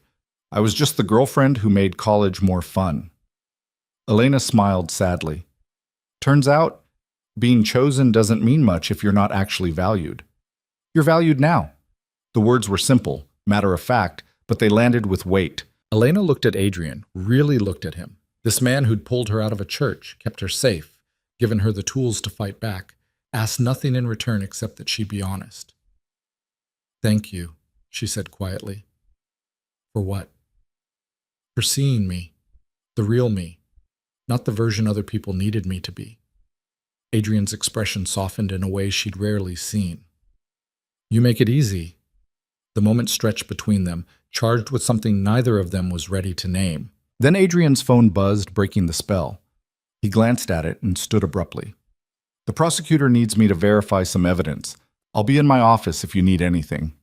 He left, and Elena sat alone by the fire, her heart doing complicated things in her chest. She wasn't falling for Adrian. She couldn't be. That would be absurd, transferring her dependence from one man to another, trading one cage for a different kind. Except it didn't feel like dependence. It felt like recognition, like finding someone who understood the language she spoke, who didn't require translation or performance or diminishment. Elena shook her head, stood, went to bed. She had a trial to prepare for, a future to build. She didn't have time for complicated feelings about the man who'd saved her. But as she lay in the dark, staring at the ceiling, she couldn't quite convince herself that what she felt was simple gratitude. And she wasn't sure if that was terrifying or exactly what she needed. The trial was 6 weeks away. Marcus was out on bail, probably planning his defense. Her father was lying about her to save himself. Her mother had chosen her husband over her daughter. And Elena was here, in this house, with this man, feeling more herself than she'd felt in years. She fell asleep trying to figure out if that was progress or just a different kind of trap. But somewhere in the darkness, she thought she heard the answer. It was both. And maybe that was okay. Maybe being fully yourself meant accepting that life was complicated and messy and didn't resolve into neat categories. Maybe it meant choosing the complicated mess that felt true over the simple lie that felt safe. Maybe it meant trusting herself enough to know the difference. The trial started on a Tuesday in late February, the kind of gray Chicago morning where the sky and the lake blurred into one continuous sheet of cold. Elena stood outside the federal courthouse watching people stream in, lawyers with their briefcases, reporters with their cameras. Spectators who'd lined up for seats like this was entertainment instead of her life being dissected in public. "You ready?" Adrian asked beside her. He'd insisted on coming despite not being allowed in the courtroom during her testimony. Said he'd wait outside every day if that's what it took. "No," Elena said honestly, "but I'm doing it anyway. That's all courage ever is." They walked in together, through security, past the reporters shouting questions Elena had been trained to ignore. Rachel met them in the hallway outside the courtroom, looking crisp and professional in a navy suit. "Remember what we practiced," she said, guiding Elena to a bench away from the crowd. "Answer the questions you're asked. Don't volunteer extra information, and if the defense tries to rattle you, take a breath before responding. You're not on trial here." "They are." Elena nodded, though her hands were shaking. Through the courtroom doors, she could see the prosecution team setting up, Marcus sitting at the defense table looking composed and expensive in a tailored suit. Her father was testifying for the prosecution as part of his plea deal. She'd see him eventually, though not today. "Miss Vaughn?" A court officer appeared. "They're ready for you." Adrian squeezed her hand once, quick and warm. You've got this. Elena walked into the courtroom alone, her heels clicking on the marble floor. Every eye turned to watch her, the jury, the judge, the spectators packed into the gallery. Marcus's gaze was steady and cold, calculating even now. Elena forced herself to look away, to focus on Patricia Brennan at the prosecution table. The oath was administered. Elena swore to tell the truth, the whole truth, nothing but the truth. Then she sat in the witness box and waited for the questioning to begin. Brennan started gentle, establishing the basics. How Elena had met Marcus through her father, how the engagement had been arranged to satisfy her father's debts, how she'd agreed despite her reservations because she felt she had no choice. Can you describe your emotional state during the engagement period? Brennan asked. I felt trapped, like I was drowning slowly and no one could hear me asking for help. Elena kept her voice steady. I knew the marriage was wrong, knew Marcus didn't love me, but I also knew my father would lose everything if I didn't go through with it, and I'd carry that guilt forever. So you felt responsible for your father's financial situation? I felt responsible for fixing it. That's different. Elena glanced at the jury. My father created his own problems through bad business decisions, but he'd spent my whole life making me feel like his happiness, his success, his reputation were my responsibility to maintain. So when he said marrying Marcus would save the family, I believed him. The questioning continued for over an hour. Elena described finding the suspicious documents in Marcus's office, taking the photo, her growing unease about what she was being pulled into. Brennan guided her through it carefully, each question building on the last, creating a narrative the jury could follow. Then it was the defense's turn. Marcus's lead attorney was a man named Richard Kohlberg, silver-haired and sharp-eyed, the kind of lawyer who cost more per hour than Elena used to make in a week. He approached the witness box with a smile that didn't reach his eyes. Miss Vaughn, you testified that you felt trapped in this engagement. But isn't it true that you accepted expensive gifts from Mr. Hartwell? Jewelry, clothing, a custom phone? Yes. And you attended events with him? Dinners at exclusive restaurants? Galas? Fundraisers? Yes, because that's what fiancés do. It doesn't mean I wanted to be there. But you never told Mr. Hartwell you were unhappy, did you? Never said you wanted to end the engagement? I tried to, multiple times. He always redirected the conversation or reminded me of what my father owed him. Elena kept her voice level, despite the anger rising in her chest. When someone holds your family's survival over your head, no stops being an option. Kohlberg's expression didn't change. Isn't it true, Miss Vaughn, that you have a degree in forensic accounting from Northwestern University? Yes. And you worked for 3 years at Morrison & Price, one of Chicago's most prestigious accounting firms? Yes. So you're trained to identify suspicious financial activity. In fact, that's exactly what you were hired to do at Morrison & Price, review client accounts for irregularities. Elena saw where this was going. That's correct. So when you saw those documents in Mr. Hartwell's office, the ones you claim made you suspicious, you would have immediately recognized them as evidence of potential criminal activity, wouldn't you? I recognize that the numbers didn't make sense, yes. And yet you didn't report it to authorities immediately. You didn't call the police or the FBI. Instead, you continued the engagement, continued accepting gifts from Mr. Hartwell, continued planning a wedding. Kohlberg paused for effect. Why is that, Miss Vaughn? Because I was scared. Because my father's debts were real, and I didn't have another solution. Because I was 27 years old and trying to survive a situation I didn't create and didn't know how to escape from. Elena's voice rose slightly, despite Rachel's coaching. I took the photo because some part of me knew it was wrong and wanted evidence. But I didn't know what to do with that evidence until Adrian Moretti gave me a way out. Ah, yes, Mr. Moretti. Kohlberg's smile sharpened. The man who conveniently appeared at your wedding and whisked you away. How long had you known Mr. Moretti before the wedding day? I'd never met him before. Never spoken to him? Never communicated with him in any way? No. And yet he knew exactly when and where your wedding was taking place. He knew enough about your situation to stage a dramatic rescue. Don't you find that suspicious, Miss Vaughn? Objection, Brennan called. Speculation. Sustained, the judge said. But the seed was planted. Kohlberg moved on, painting a picture of Elena as someone sophisticated enough to recognize criminal activity, but complicit enough to ignore it for personal gain. He brought up her expensive education, her professional experience, the fact that she'd had opportunities to speak up and chose not to. "Isn't it true," Kohlberg said, "that your father has testified as part of a plea deal that you were aware of suspicious activity in Mr. Hartwell's business as early as 6 months before the wedding?" Elena's blood went cold. "That's not true. Your own father testified under oath that you knew—" "My father is lying to reduce his sentence." Elena cut him off, her voice hard. "He's claiming I was complicit to spread the blame around and make himself look less guilty. But I didn't know. I suspected something was wrong toward the end, yes, but I didn't have concrete knowledge until I saw those documents." "So your testimony is that your father is lying under oath?"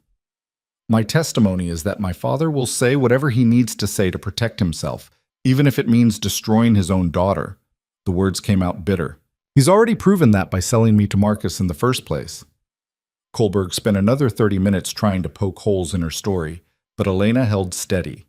Every question Rachel had prepared her for, every trap Kohlberg tried to set, she navigated with increasing confidence. By the time Brennan did her redirect examination, Elena felt wrung out, but intact. "One final question, Miss Vaughn," Brennan said. "If you could go back to that moment in the church, to the moment when Mr. Moretti extended his hand, would you make the same choice?" Elena looked at Marcus, at the man who'd planned to use her and discard her, who sat there now acting like he was the victim of a vindictive woman's lies. Then she looked at the jury. "Yes," she said clearly, "because choosing myself, choosing my own safety and freedom over other people's expectations was the first truly honest thing I'd done in years, and I won't apologize for that." She was dismissed. Elena walked out of the courtroom on shaking legs, past the reporters, past the spectators, into the hallway where Adrian was waiting exactly where she'd left him. "How did it go, yeah?" he asked. "I don't know. I think okay." Elena's adrenaline was crashing, leaving her lightheaded. "Kohlberg tried to make me look complicit, but I think the jury saw through it. At least I hope they did." "You did everything you could. Now we wait." Adrian guided her toward the exit. "Come on, let's get you out of here." The next 2 weeks of the trial were torture. Elena wasn't required to attend, but she found herself watching the news coverage obsessively, reading every article about the testimony. Her father took the stand on day 4, looking smaller than she remembered, older. He testified about the transactions he'd facilitated, the meetings he'd attended, the way Marcus had pulled him deeper into the operation until he was too compromised to back out. "And your daughter?" the prosecutor asked. "What did she know about your activities?"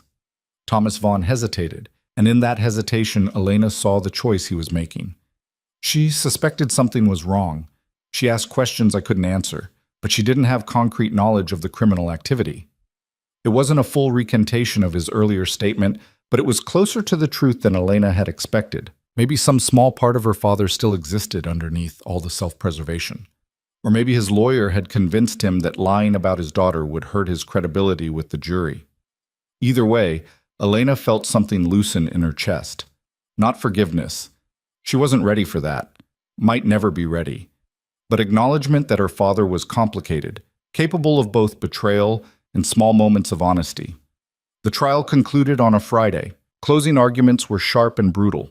Brennan painting Marcus as a predator who exploited vulnerable people, Kohlberg painting him as a successful businessman victimized by an overzealous prosecution and an ex-fiancée with an axe to grind. The jury got the case that afternoon and deliberated through the weekend.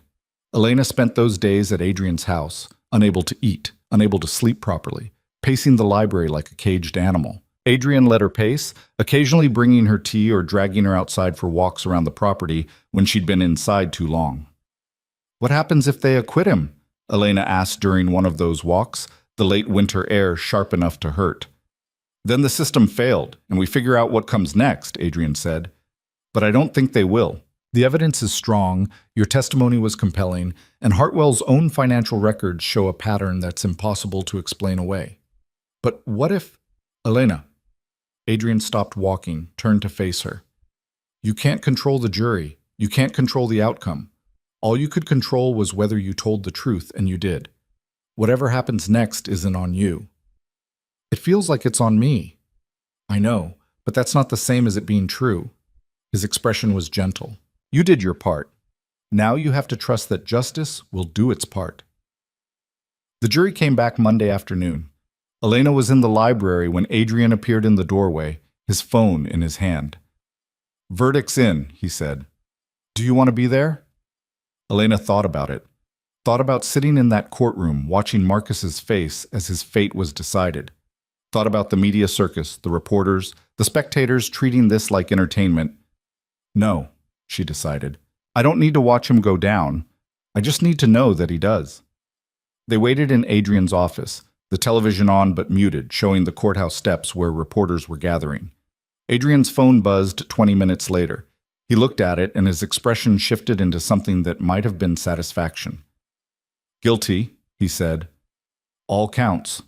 The jury deliberated for less than 6 hours. Elena sat down hard in the nearest chair. All counts? Conspiracy to commit money laundering, wire fraud, tax evasion, obstruction of justice. He's looking at 30 years minimum, possibly more. Adrian pulled up the news alert on his phone, showed her. It's over, Elena. He's going to prison. The relief should have been immediate and overwhelming. Instead, Elena felt strangely numb. She'd been carrying this weight for so long, the fear, the anger, the constant awareness that Marcus was out there, free, dangerous, that its absence left her feeling unmoored. What about my father? She asked. His sentencing is next month. With the plea deal and his cooperation, probably 3 years probation, community service, restitution payments. Adrian set down his phone. He won't see the inside of a prison cell. And I'm supposed to be okay with that. You're supposed to feel however you feel about it. There's no right answer here. Adrian moved to sit across from her. Your father made choices that hurt you. He also made choices that helped bring down Hartwell. Both things are true. You don't have to forgive him or reconcile with him or pretend everything's fine. But you also don't have to carry anger about it forever. What if I want to carry the anger? Then carry it. Just make sure it's serving you instead of consuming you. Elena leaned back, closed her eyes. I don't know what to feel. I thought I'd be happy when this was over, relieved, something. But I just feel tired. That's normal. You've been running on adrenaline and survival instinct for months. Now that the immediate danger is gone, your body's finally letting you feel the exhaustion. Adrian's voice was gentle. Take some time. Sleep. Eat. Figure out what you want your life to look like now that you're not defined by this case. What if I don't know what I want? Then you figure it out. One day at a time, one choice at a time. Adrian stood. But you do it from a place of freedom instead of fear. That's the difference. The media attention faded over the next few weeks. Marcus was sentenced to 32 years in federal prison without possibility of parole. The headlines moved on to newer scandals, and Elena found herself with something she hadn't had in months: privacy. She used it to sleep, mostly. 10, 12, 14 hours a day sometimes, her body making up for months of stress. When she wasn't sleeping, she read books from Adrian's library, took long walks by the lake, slowly remembered what it felt like to exist without constantly looking over her shoulder. Her mother called 3 weeks after the verdict. Elena almost didn't answer, but something made her pick up. Elena? Her mother's voice was tentative. I know I don't have the right to ask how you are, but I'm asking anyway. I'm okay, Elena said carefully. Better than okay, actually. I saw the news about Marcus's sentence. A pause. You were very brave testifying like that. I was terrified, but I did it anyway. That's what brave is, sweetheart. Her mother took a shaky breath.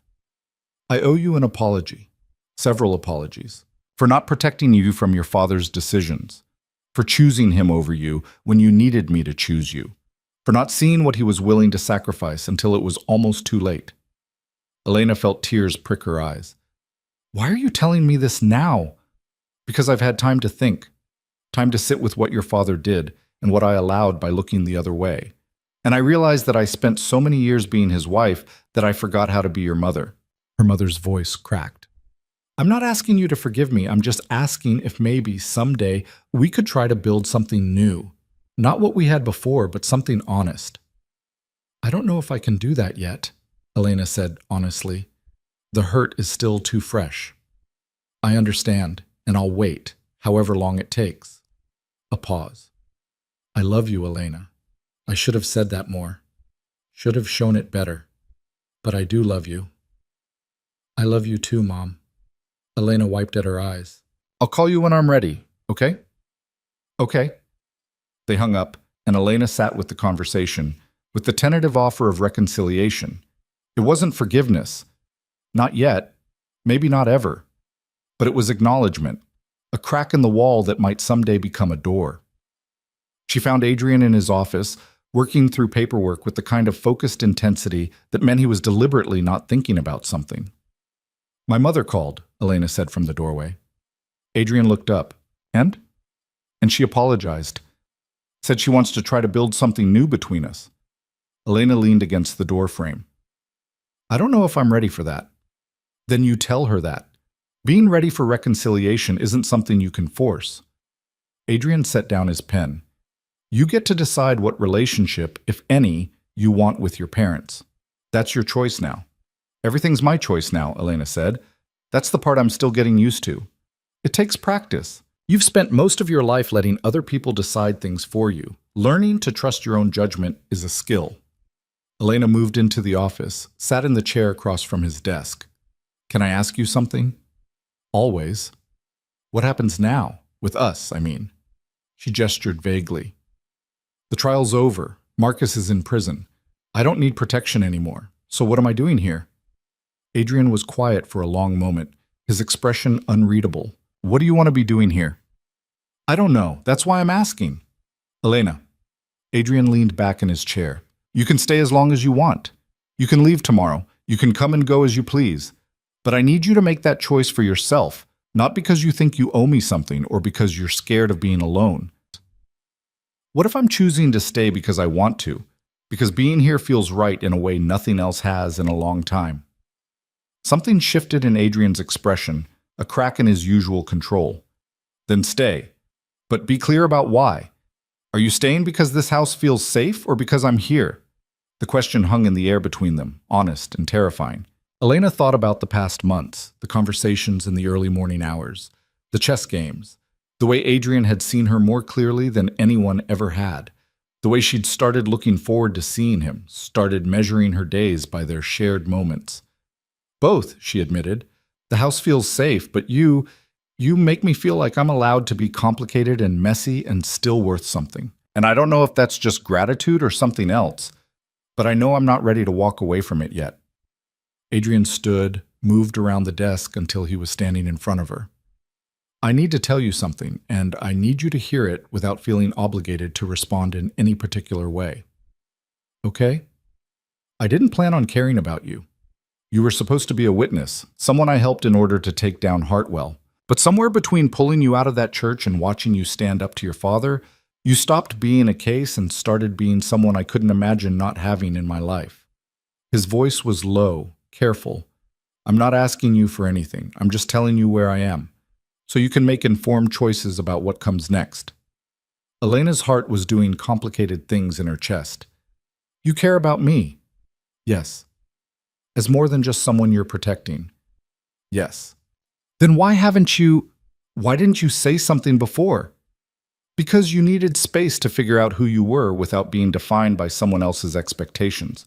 And I didn't want to become another person telling you how to feel or what to choose. Adrian's expression was serious. I still don't. What you do with this information is entirely up to you. Elena stood, closing the distance between them until she could see the flecks of gold in his dark eyes. What if I want to do something incredibly stupid and impulsive? Then I'd probably try to talk you out of it. Unless the stupid, impulsive thing is kissing me, in which case I'd make an exception. Elena laughed, the sound surprised and genuine. You're terrible at romance. I'm aware. It's never been my strong suit. But Adrian was smiling, and something about that smile made Elena's breath catch. She kissed him, not because she owed him, not because she was grateful, not because she needed saving, but because she wanted to. Because standing in this office with this man who'd never asked her to be anything except honest felt like the most right thing she'd done in her entire life. Adrian kissed her back carefully, like she was something precious that might break. His hand came up to cup her face, gentle but certain, and Elena felt something in her chest settle into place. When they finally pulled apart, Adrian rested his forehead against hers. That was either the best decision you've ever made or the worst. I'm choosing to believe it's the best. Works for me. They stood there for a long moment, breathing the same air, before Adrian stepped back. I need you to understand something. I'm not Marcus. I'm not your father. I'm not going to make decisions for you or tell you what to do or expect you to diminish yourself for my comfort. But I'm also not perfect. I'm going to make mistakes, say the wrong thing, probably drive you crazy with my need to control situations I can't control. I'm not perfect either, Elena said. I'm going to doubt myself, second-guess every decision, probably have moments where I panic that I'm falling back into old patterns. But I'm learning how to trust myself, how to choose myself. Then we'll learn together, make mistakes together, figure out what this is together. Adrian's smile was soft. No pressure, no expectations, just honest. I can work with honest. They spent the rest of the evening in the library. Elena curled up in one of the leather chairs reading while Adrian worked on his laptop nearby. It was comfortable, easy, the kind of domestic quiet that Elena had never experienced before. No performance, no trying to be what someone else needed, just existing in the same space. Around midnight, Elena set down her book. I think I want to get my own place. Not because I want to leave here, but because I need to prove to myself that I can build a life that's mine. That makes sense, Adrian said without looking up from his computer. I can help you look if you want. Or not, if you'd rather do it alone. I'd like your help, but I need to make the final decision. Agreed. And I want to go back to work. Maybe not accounting, I think I'm done with that world. But something that uses my skills makes me feel useful. What are you thinking? I don't know yet. Maybe forensic work for nonprofits, helping them identify fraud. Maybe consulting for small businesses that can't afford full-time accountants. Something that helps people instead of just moving money around. Elena pulled her knees up to her chest. I want to build something that matters. You will. Adrian finally looked up, his expression warm. You've got time to figure it out. No rush. Over the next few months, Elena did exactly that. She found an apartment in Lincoln Park, small but sunny, with a view of the park and enough space to feel like her own. She started consulting work, helping 3 small nonprofits set up better financial tracking systems. She had coffee with her mother once, an awkward 2 hours that ended without reconciliation, but without anger either. Progress, not resolution. Her father reached out through his lawyer asking if she'd be willing to meet. Elena thought about it for a week before declining. Maybe someday she'd be ready for that conversation, but not yet. She was still learning how to be angry without feeling guilty about it, how to set boundaries without apologizing for them. She and Adrian fell into a rhythm, dinners twice a week, weekends at his house, careful conversations about what they wanted this relationship to be. It wasn't simple or easy, but it was honest. And honest, Elena was learning, was more important than easy. One morning in early June, Elena woke in her own apartment to sunlight streaming through windows she'd chosen, in a bed she'd bought herself, wearing pajamas no one had opinions about. She made coffee in her own kitchen, sat at her own table, and opened her laptop to check emails about work she'd decided to do. Every choice was hers. Every piece of this life belonged to her. Her phone buzzed with a text from Adrian. Dinner tonight? I'm cooking. Elena smiled, typed back. You can't cook. I can order takeout and put it on actual plates. That counts?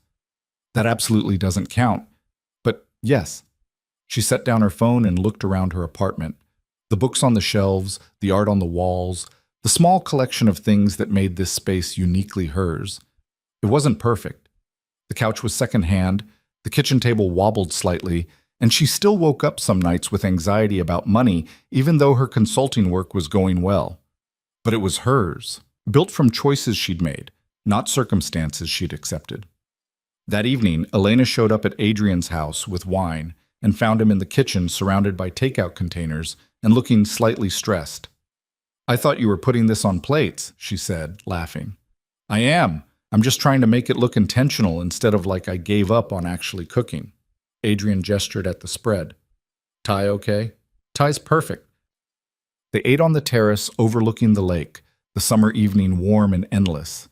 Adrian told her about a new case he was consulting on. Elena told him about the nonprofit that wanted to hire her full-time.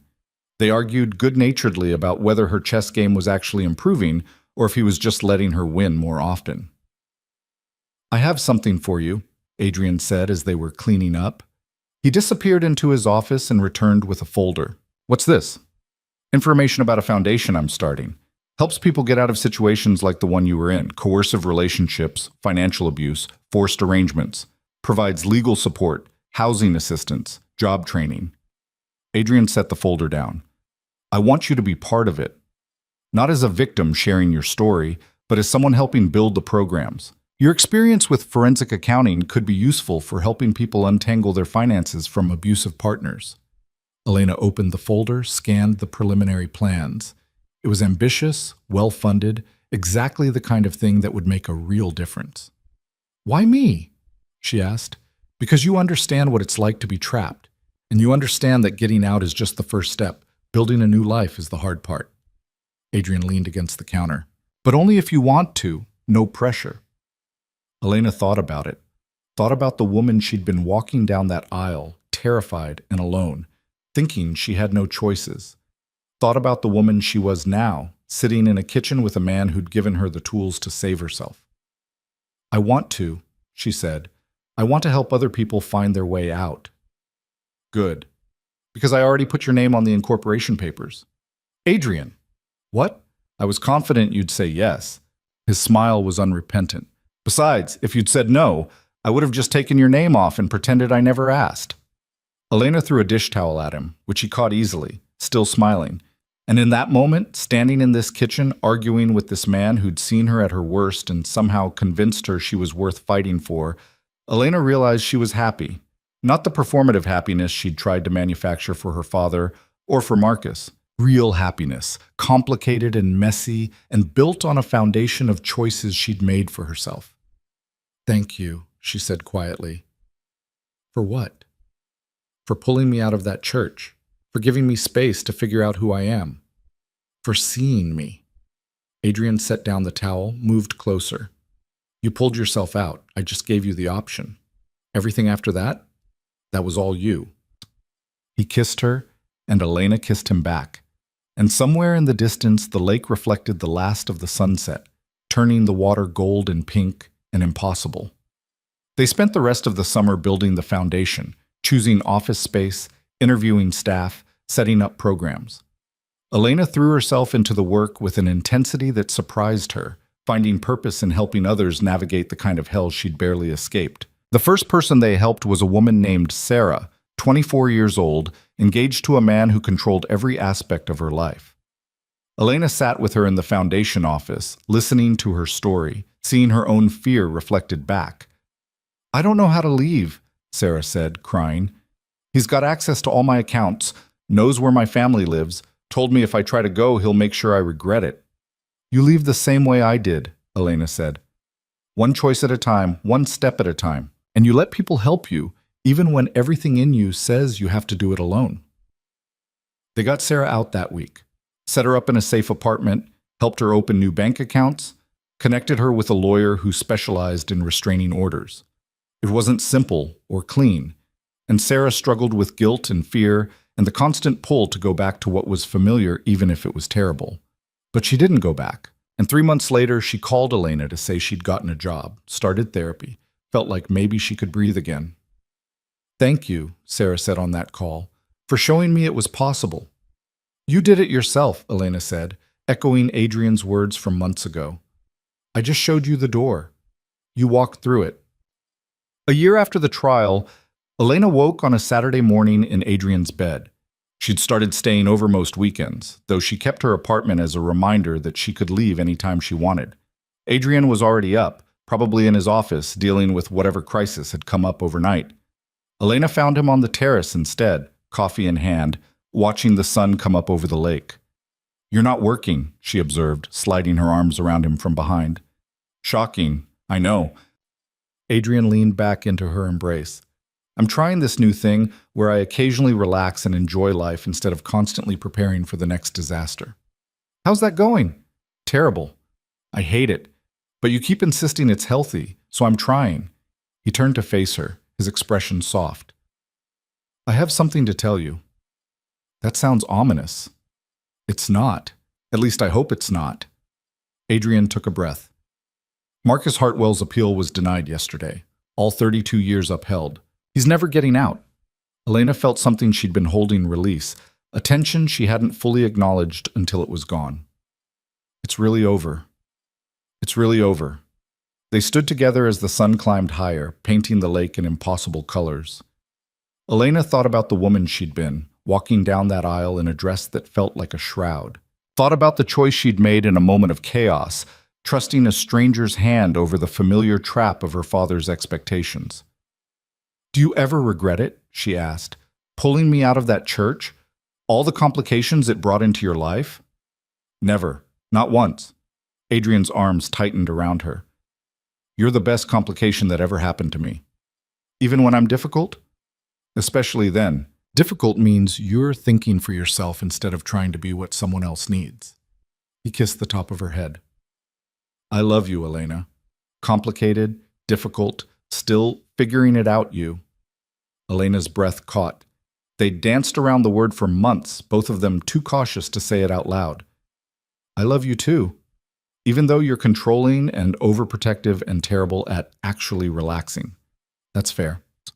They went inside eventually, made breakfast together in the kitchen where Elena had agreed to help build the foundation. They argued about whether scrambled eggs needed cheese. Adrian insisted they did. Elena disagreed, and ended up making them both ways so they could each prove their point. Later, Elena drove to her apartment to pick up some clothes and found an envelope that had been slipped under her door. No return address, just her name and handwriting she recognized. Inside was a single page, her father's careful script. Elena, I know you're not ready to see me. I know I don't deserve your forgiveness or your time, but I need you to know that testifying helped me understand what I'd done. Not just the crimes, but the damage to you, to our family. I'm not asking you to forgive me. I'm just asking you to know that I see it now. I see what I sacrificed and why it was unforgivable. I'm sorry. I'll always be sorry. Dad. Elena read it twice, then set it on her kitchen counter. She didn't tear it up, but she didn't respond either. Maybe someday she'd be ready for that conversation, ready to hear her father's apology in person. But not today. Today she had a foundation to run, a relationship to nurture, a life to build that belonged entirely to her. She texted her mother instead. Coffee next week? The response came quickly. I'd love that. Progress. Not forgiveness, not reconciliation, just small steps toward something that might someday feel like family again. Or might not. Elena was learning to be okay with either outcome, learning that she could love people from a distance if that's what protected her peace. That night, back at Adrian's house, Elena found him in the library with a bottle of wine and the chess set. Ready to lose again? He asked. Ready to finally beat you without you letting me win, she corrected. They played 3 games. Elena lost the first 2, won the third legitimately, and accused Adrian of letting her win anyway. I didn't, he protested. You're actually getting good at this. Liar. Elena, I'm many things, but I don't throw chess games. You earned that win.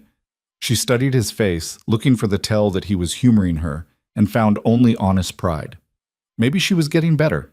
Maybe she'd learned to see the whole board instead of just the next move. They opened a second bottle of wine and moved to the couch, Elena's head on Adrian's shoulder, both of them comfortable in the kind of silence that only came from knowing someone deeply. What are you thinking about? Adrian asked eventually. About how different my life looks now. A year ago, I was walking down an aisle toward a man who scared me, convinced I had no other options. And now I'm here, doing work I care about, with someone who sees me, building something that actually matters. Elena looked up at him. It's almost too good. Like I'm waiting for it to fall apart. It won't fall apart, but even if it did, even if everything went wrong tomorrow, you'd survive it, because you've learned how. Adrian's voice was certain. You're not the woman who needed rescuing anymore, Elena. You're the woman who rescues herself, I'm just lucky enough to get to watch. And occasionally help with the heavy lifting. And occasionally help with the heavy lifting, he agreed, smiling. Elena settled back against him, feeling the steady rhythm of his breathing, the solid warmth of his presence. This was what safety felt like, she realized. Not the absence of danger or fear, but the presence of someone who saw you completely and chose to stay anyway. I want to expand the foundation, she said. Add more cities, help more people. I've been thinking about it a lot. Tell me. So she did. Told him about her ideas for satellite offices, for partnerships with existing nonprofits, for training programs that taught people the practical skills of rebuilding their lives. Adrian listened, asked questions, offered suggestions, treating her ideas with the seriousness they deserved. By the time they finished planning, it was past midnight, and Elena's eyes were heavy. They went to bed wrapped around each other, and Elena fell asleep thinking about the future. Not with fear or dread, but with something close to excitement. Months became a year, became 2 years. The foundation grew, helping dozens of people escape situations similar to Elena's. Her relationship with Adrian deepened, became something neither of them tried to define too rigidly. Some weeks she stayed at his house every night. Some weeks she needed her own space. They learned each other's rhythms, learned when to push and when to give space, learned that love didn't require perfection or constant proximity. Elena's mother came to the Foundation's second anniversary event, proud and tentative, their relationship slowly rebuilding into something that would never be what it was, but might be something better. Her father sent a card from his halfway house. He'd completed his probation and was working construction, trying to rebuild a life. Elena still hadn't seen him in person, wasn't sure she ever would. That was okay too. On a cold morning in December, 3 years after the wedding that never was, Elena stood in the Foundation office looking at the wall of photos. Every person they'd helped, every life rebuilt. Sarah was there, now working as an intake coordinator, helping new clients navigate the same terror she'd once felt. Others had gone on to new cities, new careers, new versions of themselves they'd never imagined possible. We did this, Adrian said, appearing beside her with coffee. He'd started spending more time at the Foundation, less time on his other businesses. Said helping people find their way out felt more important than accumulating wealth. We did this, Elena agreed. Then, because honesty had become their foundation, I did this. With your help, with your resources, with your support. But I did this. You did this, Adrian confirmed, and the pride in his voice made Elena's throat tight. Her phone buzzed with a text from her mother. Your father asked about you today. I told him you're happy. He cried.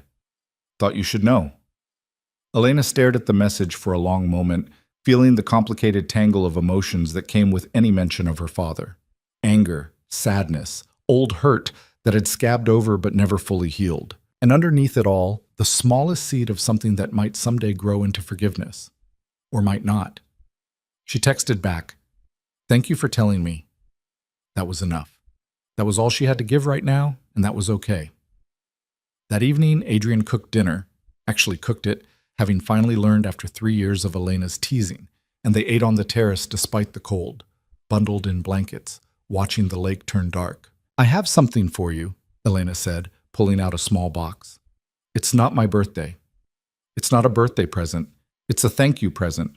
She handed him the box. For giving me my life back. Inside was a key. Adrian looked at it, then at Elena, understanding dawning. Is this a key to my apartment, which I'm giving up next month because I've been staying here 6 nights a week anyway, and it feels silly to keep paying rent on a place I barely use? Elena took a breath. I want to live with you. Not because I need to, not because I'm scared to be alone, but because I choose to. Because building a life with you feels right. Adrian set down the key, cupped her face in both hands. Are you sure?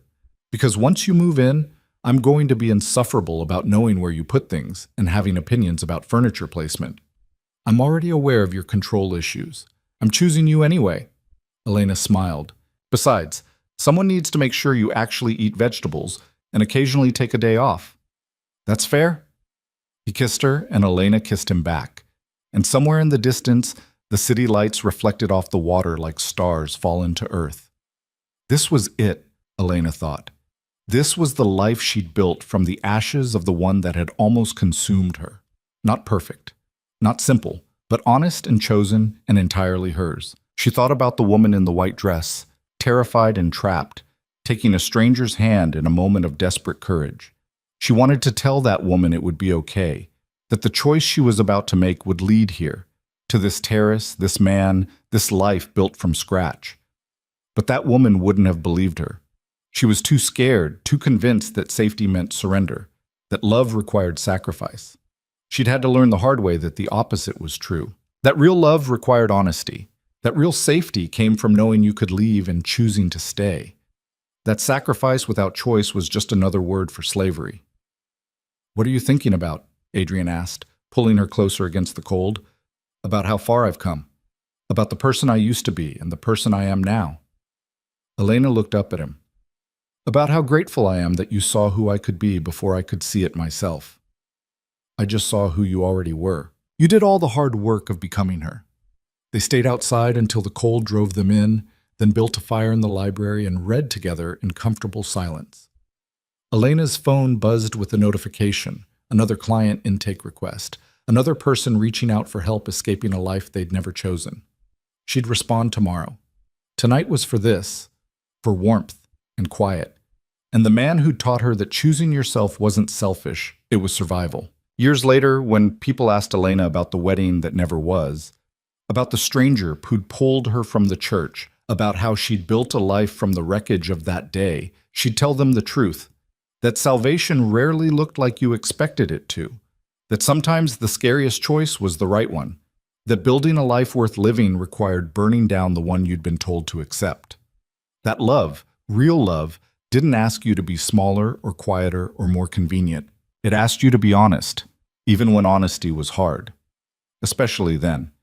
And that the bravest thing she'd ever done wasn't walking away from Marcus Hartwell or testifying against him or building a foundation to help others.